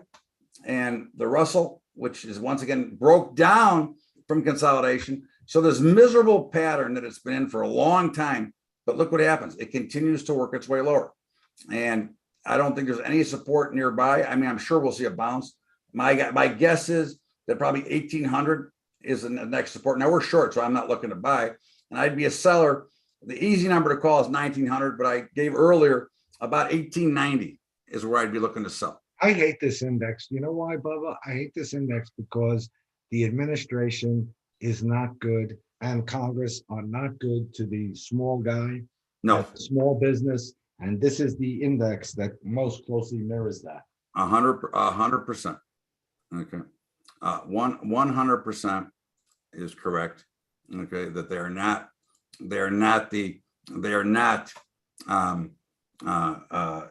not good to small business, which is why we're seeing a lot of this damage. And of course, it's only going to get worse. In the meantime, 1,800 to 1,890, 1,900. We're short, and I would continue to be selling. I'd look for any rally to sell. I think that's what I'm talking about. And the VIX, which was higher today, but look at this. Again, it continues to build. It's no longer 20. It looks like it may be 25 now, Andy. Yeah, I think, man, we've gone from 10 to like 15 to 20. 25 makes sense. So I think that, look, at the end of the day, I mean, obviously it did come down from a natural resistance level that you would have, if you were looking at this as a regular chart, which that's all it is, it came down from, and it obviously coincided with the rally, but certainly the size of the rally is not reflected in the loss of the VIX. The loss of the VIX is actually very small in comparison to the rally that we watched. Okay. Well, I mean, this is the panic index. You know, people are buying price insurance. And this has nothing to do with price volatility. This is just options volatility. Right. Price volatility is still pretty much absent, which is one of the things that we're waiting for as we wait to trade. And of course, if we look at our stocks, Apple, Alpha, Papa Lima, okay, which we are still short, of course. And look, it's right on support. It came down. It broke hard as expected. and held at about 153. Okay, now right back to 158. I would say 160 is where I'd be looking to add on. And okay, earnings are over. Typically it goes on anyways. It did not perform very well on earnings either. I would expect this to at least test the 148 level or somewhere around there and maybe lower. In the meantime, for today, 153 to 160. Alpha Golf, which is our silver play, which we are short. Now, really, it's in our portfolios because we want to be long it when we can. But as long as silver is going down, we will take the benefit of the downside and look at about 1080 or so. $11 is the resistance level. There's really no real support down here until now, like 950.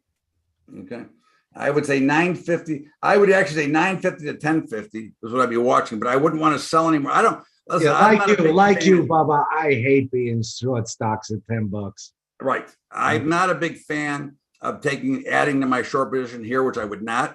If I was going to add in silver, I would actually add to the future because again, I don't like $10 stocks. Where's it going? Even if it goes to zero. So yes. Again, we are short. We use options, so we have a limited amount of risk. But in the meantime, 950 to 1050, 1080. AMD, Alpha Michael Delta is just stuck in consolidation. We're still short this as well. And certainly, as I said last week, 90 is the resistance level, and which is right where we're at right now, and 83, and I think that hasn't really changed. I mean, again, we're really just churning. They got earnings tomorrow, I think. All right, well, we'll see. In that matter, just call it neutral for those who aren't involved in it already, because I wouldn't want you to put a position on. I will tell you what I always tell you, that the expectation of movement for this tomorrow is, I would say $6. That would be my guess. $6. I'm going to say 9. Okay, let's see what happens. Let's see what the volatility tells us. Yeah, maybe higher. $9. There you go. $9. Okay. So I will tell you this: if it moves $9 or more than $9 in either direction, I will look to take the opposite side as a trade only. Okay. I'm still short. Okay. Apple doesn't make sense at 153. Okay. Well, hold on. I'll go back. Let me just finish this one. I'll go back to it. Okay. I got to make sense to you, my dear. Anyway, 83 to 90 is your Apple. Okay. I think you said 140. Oh, 140. I said 153. This is right here. 153 is the bottom right here. That's what I said. 153 to 157 or 160. Excuse me. Yeah. I mean, that's what 153 to 160. That's right. That's right near the dead low today. Okay, is that better? Does that make sense? If it doesn't, let me know. I'll try a better way to explain it. I want you to make sure you understand it. All right, buddy. Take care, Russ. Anyways, I'll wait. Oh, there you go. Maybe you responded to me. At 160, I said sell it at 160 and buy it at 153. I didn't say buy it, support it at 153. Okay. And now Baba, oh, geez, it's going to the moon. It rallied again. And not a total surprise. We're still short this. And again, if I look at this, to me, the upper end of this limit would be probably 105. And to me, it's probably 90 to 105. They got earnings coming too. God knows what they'll be, but we're still short. They're fictitious. No, that's for sure. 90 to 105. Bido, Bravo, India, Tango, Oscar. Again, I repeat, this is a way to play Bitcoin, and one of the reasons we cover it. We don't trade it in any portfolio, and I'm not trading it yet because I'm still trying to see. And they don't have enough liquidity stretched out over time to come up with the backwardation and contango of the trade. So I'm not doing anything with this ETF until I can see how they handle that part, because that is the biggest flaw in any ETF that represents a commodity, is they do not understand, nor do they care to understand the backwardation and contango model, which are very big deals when it comes to commodity trading. Okay. In the meantime, it's very tight, which is very much like the Bitcoin, looking for a big move. Now, I will say to you, if you're looking to buy crypto without buying the crypto itself, this is a good one to play. Okay, that you won't get that hurt. But I think if I look at these levels, it's probably 23 to 25. Okay. Now, again, I wouldn't be a seller. I would only be a buyer. This is like at the bottom end, and we'll see. But the action's been light, and it's just like Bitcoin itself, it's been very tight as you look at it. So I'm not in a hurry to jump. But if you're looking for a way to play the Bitcoin, then that would be a way to play it, because it is going to represent just at a smaller pace. Okay. BitQ, which we carry no business either, but it's another way. This continues to make new lows like many of the other crypto stocks. Okay. To me though, as I look at this, it looks to me like it's trying to make what we call a rounding bottom. Now, look, this is you're gambling here. All right. First of all, I don't trade a lot of $12 stocks. That's number one. Number two, I'm only going to buy this if I'm looking for it. I already own it, but I'm only going to buy it. And now I need a reason to buy it. So if I think Bitcoin is going higher, or I want to represent some Bitcoin, or I like the pattern, that's why I buy it. But remember, I'm taking risk here without understanding exactly what this market's going to do with this thing. Exactly. That's exactly right. This is a total spec. It's a crapshoot. It's a cheap spec. Right. So again, if you're looking to play that space, this is a way you can play it. Okay, that's all. I would certainly be. I'm going to buy more at 12. Okay, myself. Chewy, Charlie Hotel Whiskey Yankee, and of course we're still short this, and it continues to go lower. Now it did pop a little bit today after making a new low. Popped a little bit today, but it looks pretty awful. And it's a great company, but great companies and good stocks are not always synonymous. Right. The break is pretty steep compared to where it should be. Don't be surprised if it sticks around between 28 and 32 for a while. But I would certainly say that 32 could be some resistance. Now, if I were going to add on, I would probably not add on until 35 or 36. But I'm already short. Now I'm actually, just full disclosure, I'm short and long this stock. I'm long it in my retirement account, but I'm short it in my trading. Okay, so I can't really get hurt. So you're flat. Well, I'm flat, but one I'm going to get out of, and the other one's going to be right. One's a long-term position. Right. And one is a trading position. In fact, I forgot that I was, and I happen to remember today. Right. I mean, then 28 to 32. Coin, big move today, but again, big move from where? Big move off of the lows. So it made new lows on Friday, and this is down dramatically. But again, it's if you believe in crypto, this is going to be a big benefactor of a rally in crypto, because again, we know that there's more activity in rallies in these types of products than there are in sell-offs. And hence you see Bitcoin going down, this getting dramatically hammered. All right, now we're still shorted. Okay, and look, I don't know where it can go to. It can go to 100. So, Bubba, the market cap on this has gone from 100 billion on the first day down to, I guess, about 26 billion or so. Okay. I would say that this is a really interesting takeover candidate for the CME or the ICE.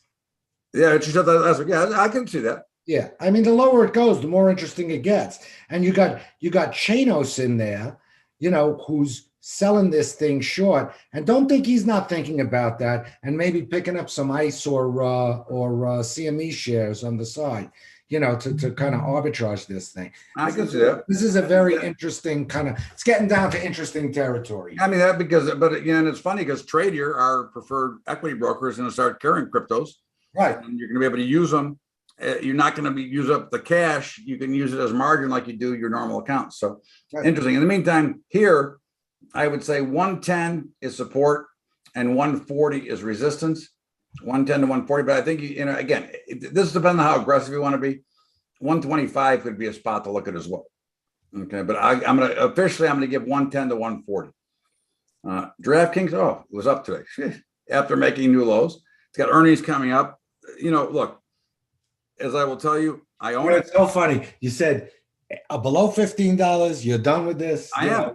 I own it. But I'm not. You know what I said to myself at that? I said, $15 will wind up being the equilibrium point. Again, markets always go to levels that confuse the hell out of you. I'm not going to confuse me. I'm not buying anymore. I have a very big position in it. I'm not buying anymore. I'm just hedging it. And when the hedging software buys more shares, I sell them. Okay, that's all. I'm just not buying anymore. I'm not getting out. I still think that we're going to be right somewhere, either on a takeover or something. But again, it's going to be a long road here. The takeover is the easiest route for us because otherwise it's going to be a long grind. They will make money eventually. Call Musk. At 5%, it's a long grind. Call Musk. What's that? I said, call Musk. You're right. Well, listen, I think this is very much in play as Las Vegas itself has to catch up with the rest of the world. And I think the draft showed a lot, and you could hear all the hosts on VSiN bitching because they couldn't bet other places when all these places had all these millions of props for the draft. It was huge, a huge handle. In the meantime, look, we're short. I would say this is probably 13 to 16, but you do have earnings, so again, it's something to be careful of. And I look, I'm not nowhere near positive on the stock anymore. I'm now hoping to get out, but which is why I'm not buying anymore. I still could see it being taken over. I still could see it being an okay stock, but right now it's in a lot of trouble, and the trend is beautifully down. If that's the side you want to be on, which we happen to be. Facebook, Foxtrot, Bravo, okay, which we're short. Okay, look, the end of the day, get a little bit of a pop. I mean, it get drilled and came way down on earnings. I mean, we're just back to 210, 215. Okay, I would in fact say 220, 220, 180 to 220, or 190 to 220. That's the levels I'd be watching, and certainly there's no problem at moving that kind of distance. You just watched it. It was just $350 if I remember. In the meantime, look, this is nothing to say that it's positive. It's just churning around in the middle of nowhere. Go ahead. Did you see what Musk said about Zuckerberg? He called him King Zuckerberg. He says Mark Zuckerberg, the way the corporate structure is, Mark Zuckerberg the 14th will still control that company because of the voting shares. And it's basically he makes all the decisions there, which I think weighs on that stock in the long term. I agree. Repricing of tech stocks get more brutal. What do you mean get more brutal? They're already made lows that they haven't seen since when? Okay, and they're going a lot lower. This is going to be 2001 all over again. Okay. In the meantime, 190 to 220. First Solar, Foxtrot, Sierra Lima Romeo didn't do anything after earnings. All right, and we're still short this as well. Look, it's hovering around $72, so that tells you that 72 is support. Now, where's the resistance? So it's either going to be 75, which is a pretty narrow range for the stock, or 80. Okay, you can pick your poison. We're short, but I would now be a little concerned with a short if I was just opening one, because to me, on any case, you could see a pop here under either way. But we're short. We've been short for quite a while, so I'm not afraid to be short with my position. But I don't think I'd be adding. I would look at 76, not at 72. Okay, 72 to 80. GDX, well, yeah, look at what happened to this. Yeah, well, What'd you say about the escalator or the elevator shaft down? Down. I mean, gold was down $50 today. Listen, we watched this. We watched it. We worked hard. We worked hard to get it to go up, and then finally, what took 3 months to do came out in 6 days. Yeah. In the meantime, we're short anyways. But 34 is probably some solid support, and then potentially 33. I mean, this will fly again when it's ready. And right now we're still short, and I would say probably 36 to 34, which is a much wider range than I usually give this thing. Goldman Sachs, Gulf, Sierra, which we are also short. Notice the theme. We're short like everything right now. The rally was not great this afternoon, but in the meantime, this is broken down. Okay, this actually made another new low today, and I would say that 315 is a nice spot to probably sell some. Now, again, it's a little bit more on the aggressive side, but it is the resistance level. So you have to make up your mind. Again, it's what can you tolerate, okay, and what kind of position are you going to put on there? That's what you got to be thinking about, because it certainly could pop back up to 320 or 330 as well and still be negative. But right now, there's no bottom right now. 310, 305 might be support, but I'm certainly not a buyer under any circumstances. And I would look at 320 to 325 as a possible spot to sell. Okay. So will you kind of use 305 to 320? Excuse me, 325, my bad. 320 to 300, 305 to 325. IWM, India Whiskey Michael, well, naturally got to bounce off the dead lows. I mean, are we surprised? We're still short. That didn't change. Okay, look, it made new lows, popping, solid resistance at 190, and certainly they can. I'll give them more at 190. Okay, there is no support. I mean, certainly a bounce is not a surprise. Look for it, expect it, but certainly we're headed south, and these are lows we haven't seen for a long time. So for now, there is no support. 190 is resistance. Mara, Michael Alpha, Romeo Alpha. Oh, it actually can go up. I didn't think it could go up anymore. But in the meantime, we're still short this as well. And this is where $16, I start getting a little bit uncomfortable. In the meantime, look, it follows the crypto. It's got earnings, which is now no big deal. Their costs have got to be going to Pluto, Andy, to mine for this. Natural gas and oil, ridiculous. I mean, so look, we're short. I'm not recommending. This is also a play on Bitcoin if you choose to, if you want to play it without getting involved. But it's very tough to trade the options unless you're putting on a position. But overall, 18 is resistance. Support right now is about 15. But I wouldn't be jumping in because it is it's the worst of both worlds: higher energy prices and crypto prices near the recent lows. Right. So 15 to 18. No, Neo, November, India, Oscar. We are so short this as well. Look, it's kind of stuck, right? It went into this very tight pattern, which says it's going to make a big move again. Now, based on everything we know, we would expect it to be down. It doesn't mean it will be 100. That's not a guarantee, but it's certainly a higher probability that the break is down. When it finally breaks out of this, it is down. Okay. So we'll see. I don't care about holidays, my brother. Again, there is no excuse. Price action rules. That's the way it goes. Okay. I don't care that they often crash to you during the holidays. Price action rules everything. Okay. And it's bearish. In the meantime, it's too tight a range to call one to trade, but it'd be 16 to 18. But let it move and then try to jump on board if you'd like to. But we are short. Nougat, look at this. It was just $85. Now it's 56. Okay, and we're short. I think this thing is one of those leveraged lunatics. Right. I mean, listen, it's going to lose on its own right.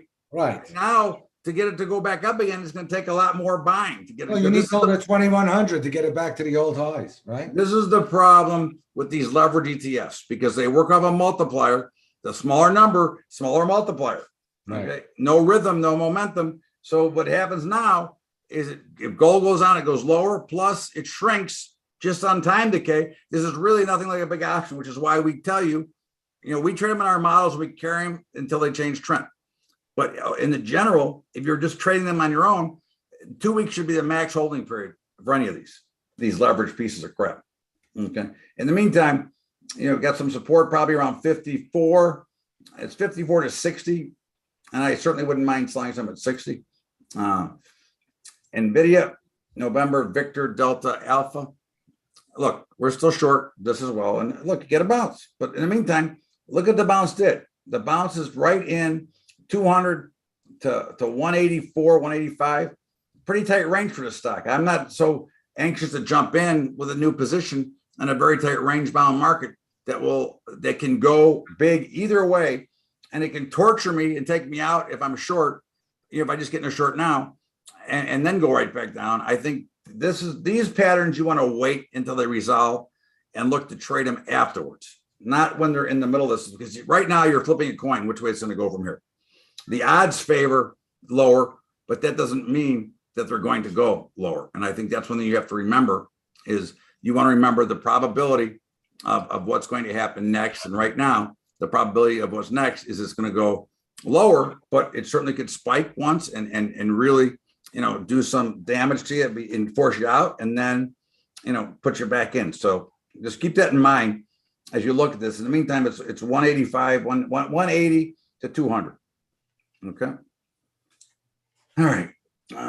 Penn, Papa Echo, November. They have earnings coming as well. And again, they're just stuck in a tight little trading range, which is actually good for one of the positions we're carrying, but we are short and have been short for an extended period.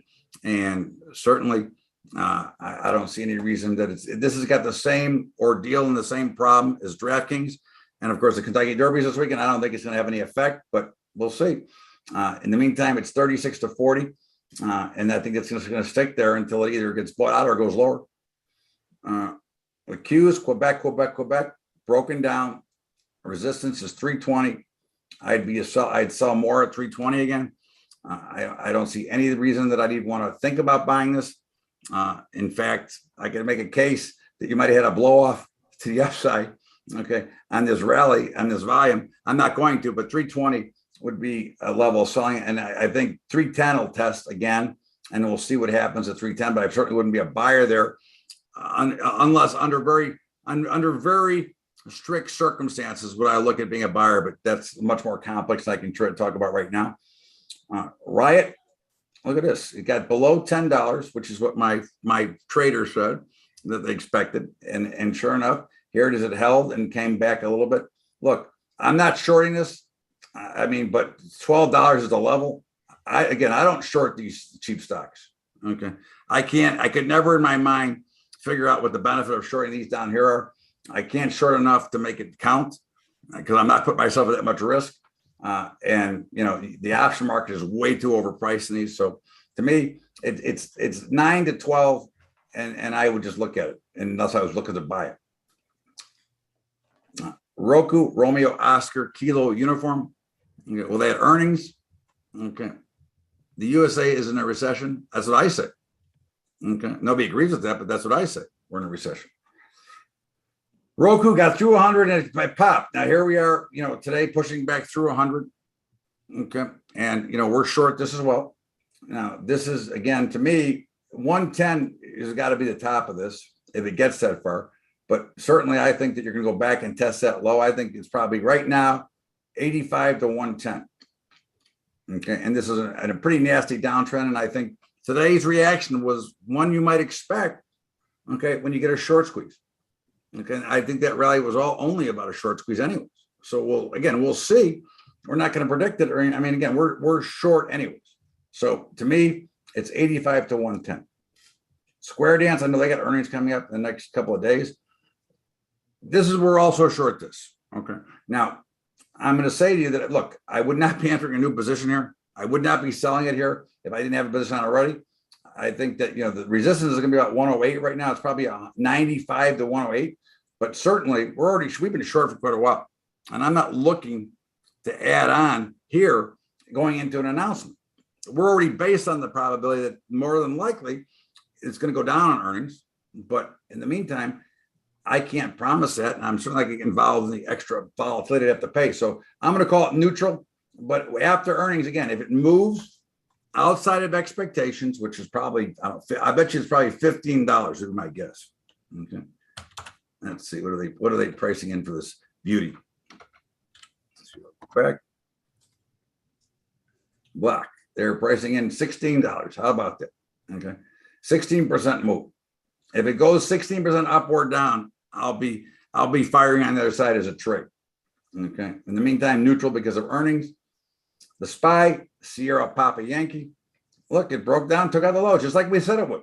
And now it popped right back and held in this level here. Look, it's 410 to 415, 420. I wouldn't be as aggressive at 415-ish, I'd say I'd wait till probably if it pops to 420, I would be looking to add. This is certainly ugly. But again, if you remember that the trend should be at that pace, then this could either consolidate or pop back up to a little before heading lower again.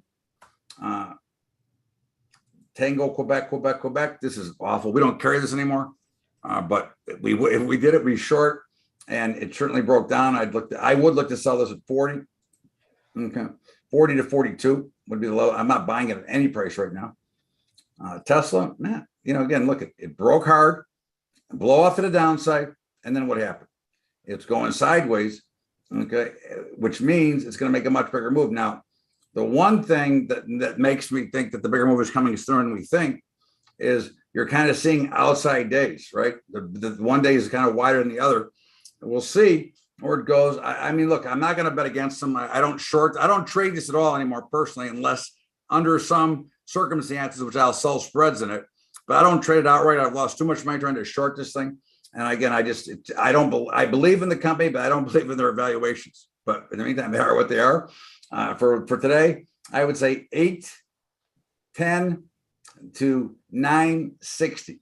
And I wouldn't be surprised if one of those levels is not hit by next week. Okay. Win, Whiskey Yankee, November. Again, very dependent. First of all, they're a great operation. We're short, but they are very dependent on China. That's one of their biggest cogs of their industry, of their business. In the meantime, it looks like 66 is support, and I would say probably 75 is resistance. It does have earnings, I think, coming shortly as well. Look, I can't imagine it'll be too good, but it depends really what they priced in. But we are short, and right now I give you 66 to 75. XBI, look at this. As I said, once it got through the 80 level, first it was the 100, then it was the 80, and now if it gets through here again, it's just going back down. This is in a horrible downtrend and looks pathetic. Okay, there is really no levels to give other than to sell it at about 78 if you want to trade it. Okay, and Zoom, which we no longer trade, look at it. It tried to go through 100. Now this has a little bit better looking bottom. Now again, I don't trade this. Okay, but it does have a little bit better looking bottom. If you're looking to buy it, look, I don't believe in it. Again, this is another one that the valuations got way out of whack. But overall, to me, it's 98 to 110. And if you like it, look, just make sure you're protected. You can do whatever you want with it. Okay, that's the thing. Is Tesla the most influenced by the tech group, or is it something else? Well, it's affected by Elon Musk. It's affected by it's a hot stock, and it's a volatile stock. I mean, I don't really care what it's affected by. I just care about the price. Okay. Again, I don't care about any of the minutia or outside details that turn up. What I care about is price. Okay, and the price action that's created. I think too many of us get too deep into the covers looking for stuff that isn't there, which then helps you formulate an opinion of what you wanted to do versus what it's going to do. And me, I don't look at any of that crap, as you know. Okay, because to me, that's just what it is. It's crap. I don't think it really matters. It is a tech company, but it is also a car company. But they're bigger by themselves than every other car company, which tells you something. Okay. But again, I don't look at it in that direction. I can't do that. You're welcome, my friend. Thank you so much. Yeah, FCX, that's one of Andy's babies. Foxtrot Charlie X-ray. Yeah, it's come down with copper, and it should. Yep, look at that. It was just 60 or 50. Now it's 40. Yeah. Look, again, this is in consolidation. It's certainly in a downtrend. It looks like, again, if you think copper is going to pop, you could look to be a buyer. I would wait.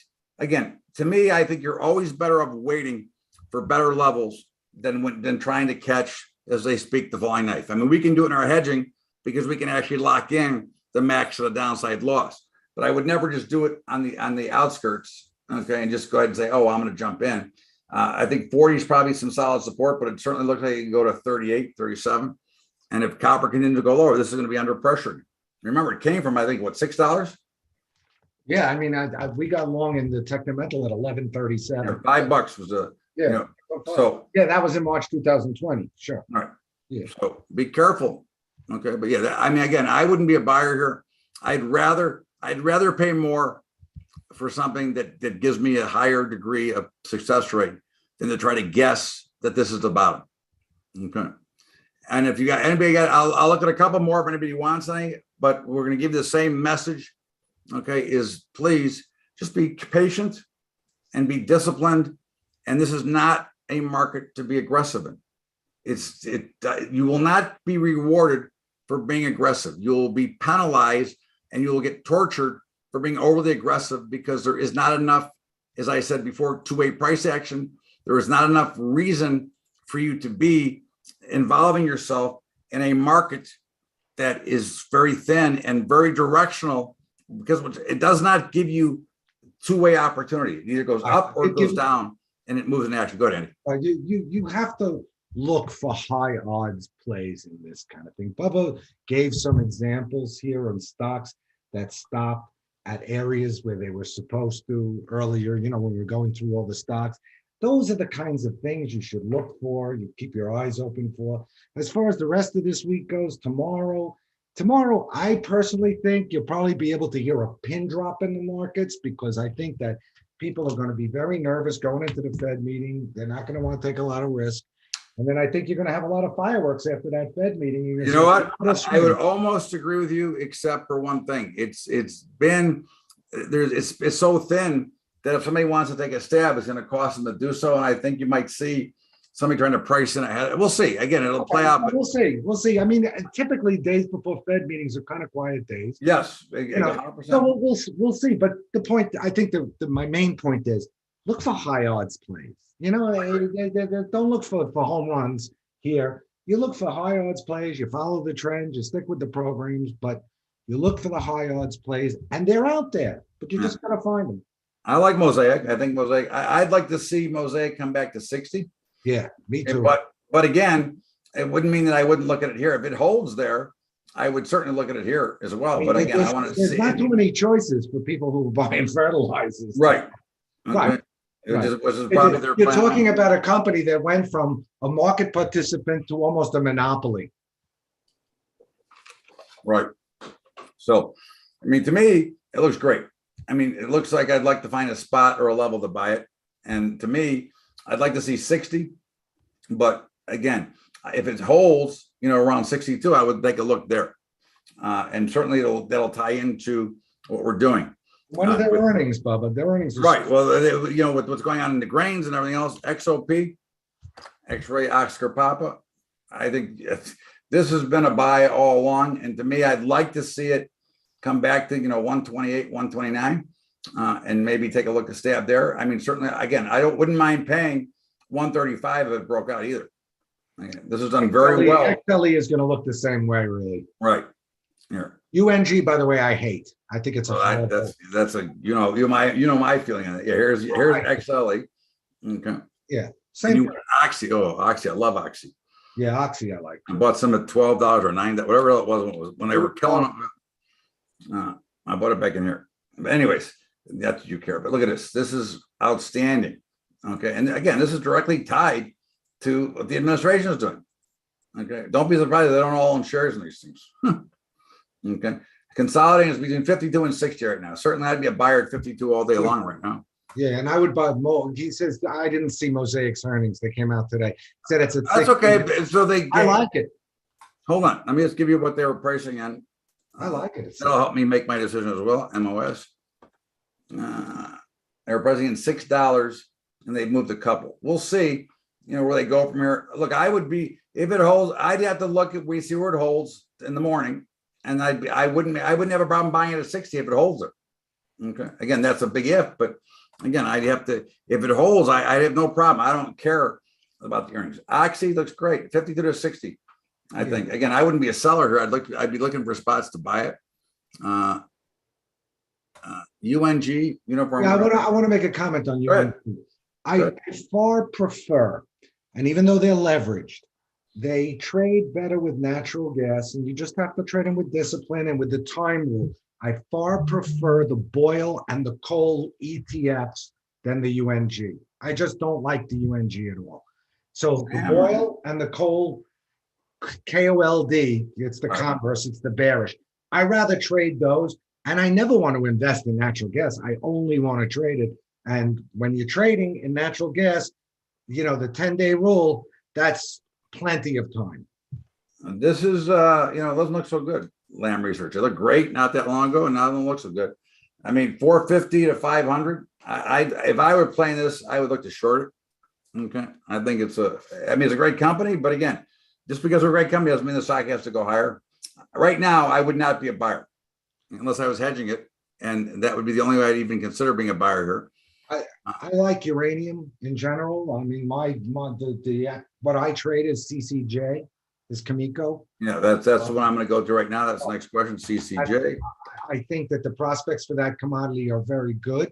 This is a volatile stock, and uranium's volatile, and the prices come down with iron ore and copper and all these other things. So of course it's backing off. I know that trend following, we would be short this stock, but as far as kind of investment and hedging, I kind of like the. I mean, I could see $25. I mean, uranium's a hot play. Yeah, I mean, I like uranium. I think the money will flow in. You're playing a speculatory move. Yeah, and by the way, you got to be very careful. There's a lot of other little ones, the UECs and the NXCs out there. I don't like playing those. They're dollar stocks, they're penny stocks. I don't like those. If I'm going to play uranium, I stick with the liquidity, and that's Cameco.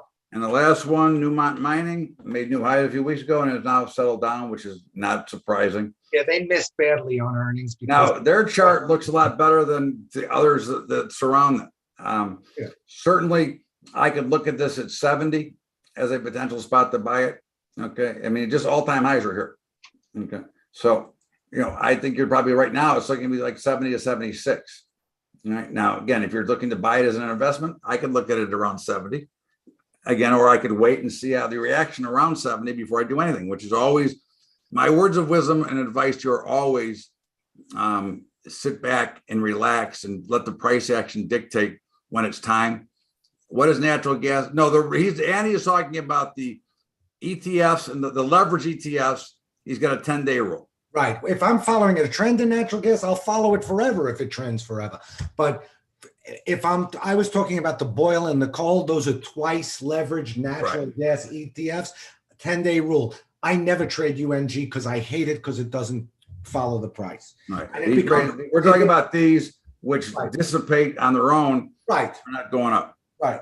Okay. That's what we're talking about. That's the 10-day rule we talk about. The UUUU, I look at that sometimes. That sucker is one of those penny stocks. Last one. UUUU. Quadruple U's.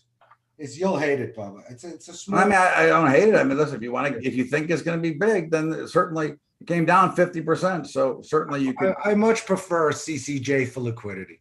Yeah. So again, if you want to gamble, this is what you're playing this for. You're gambling.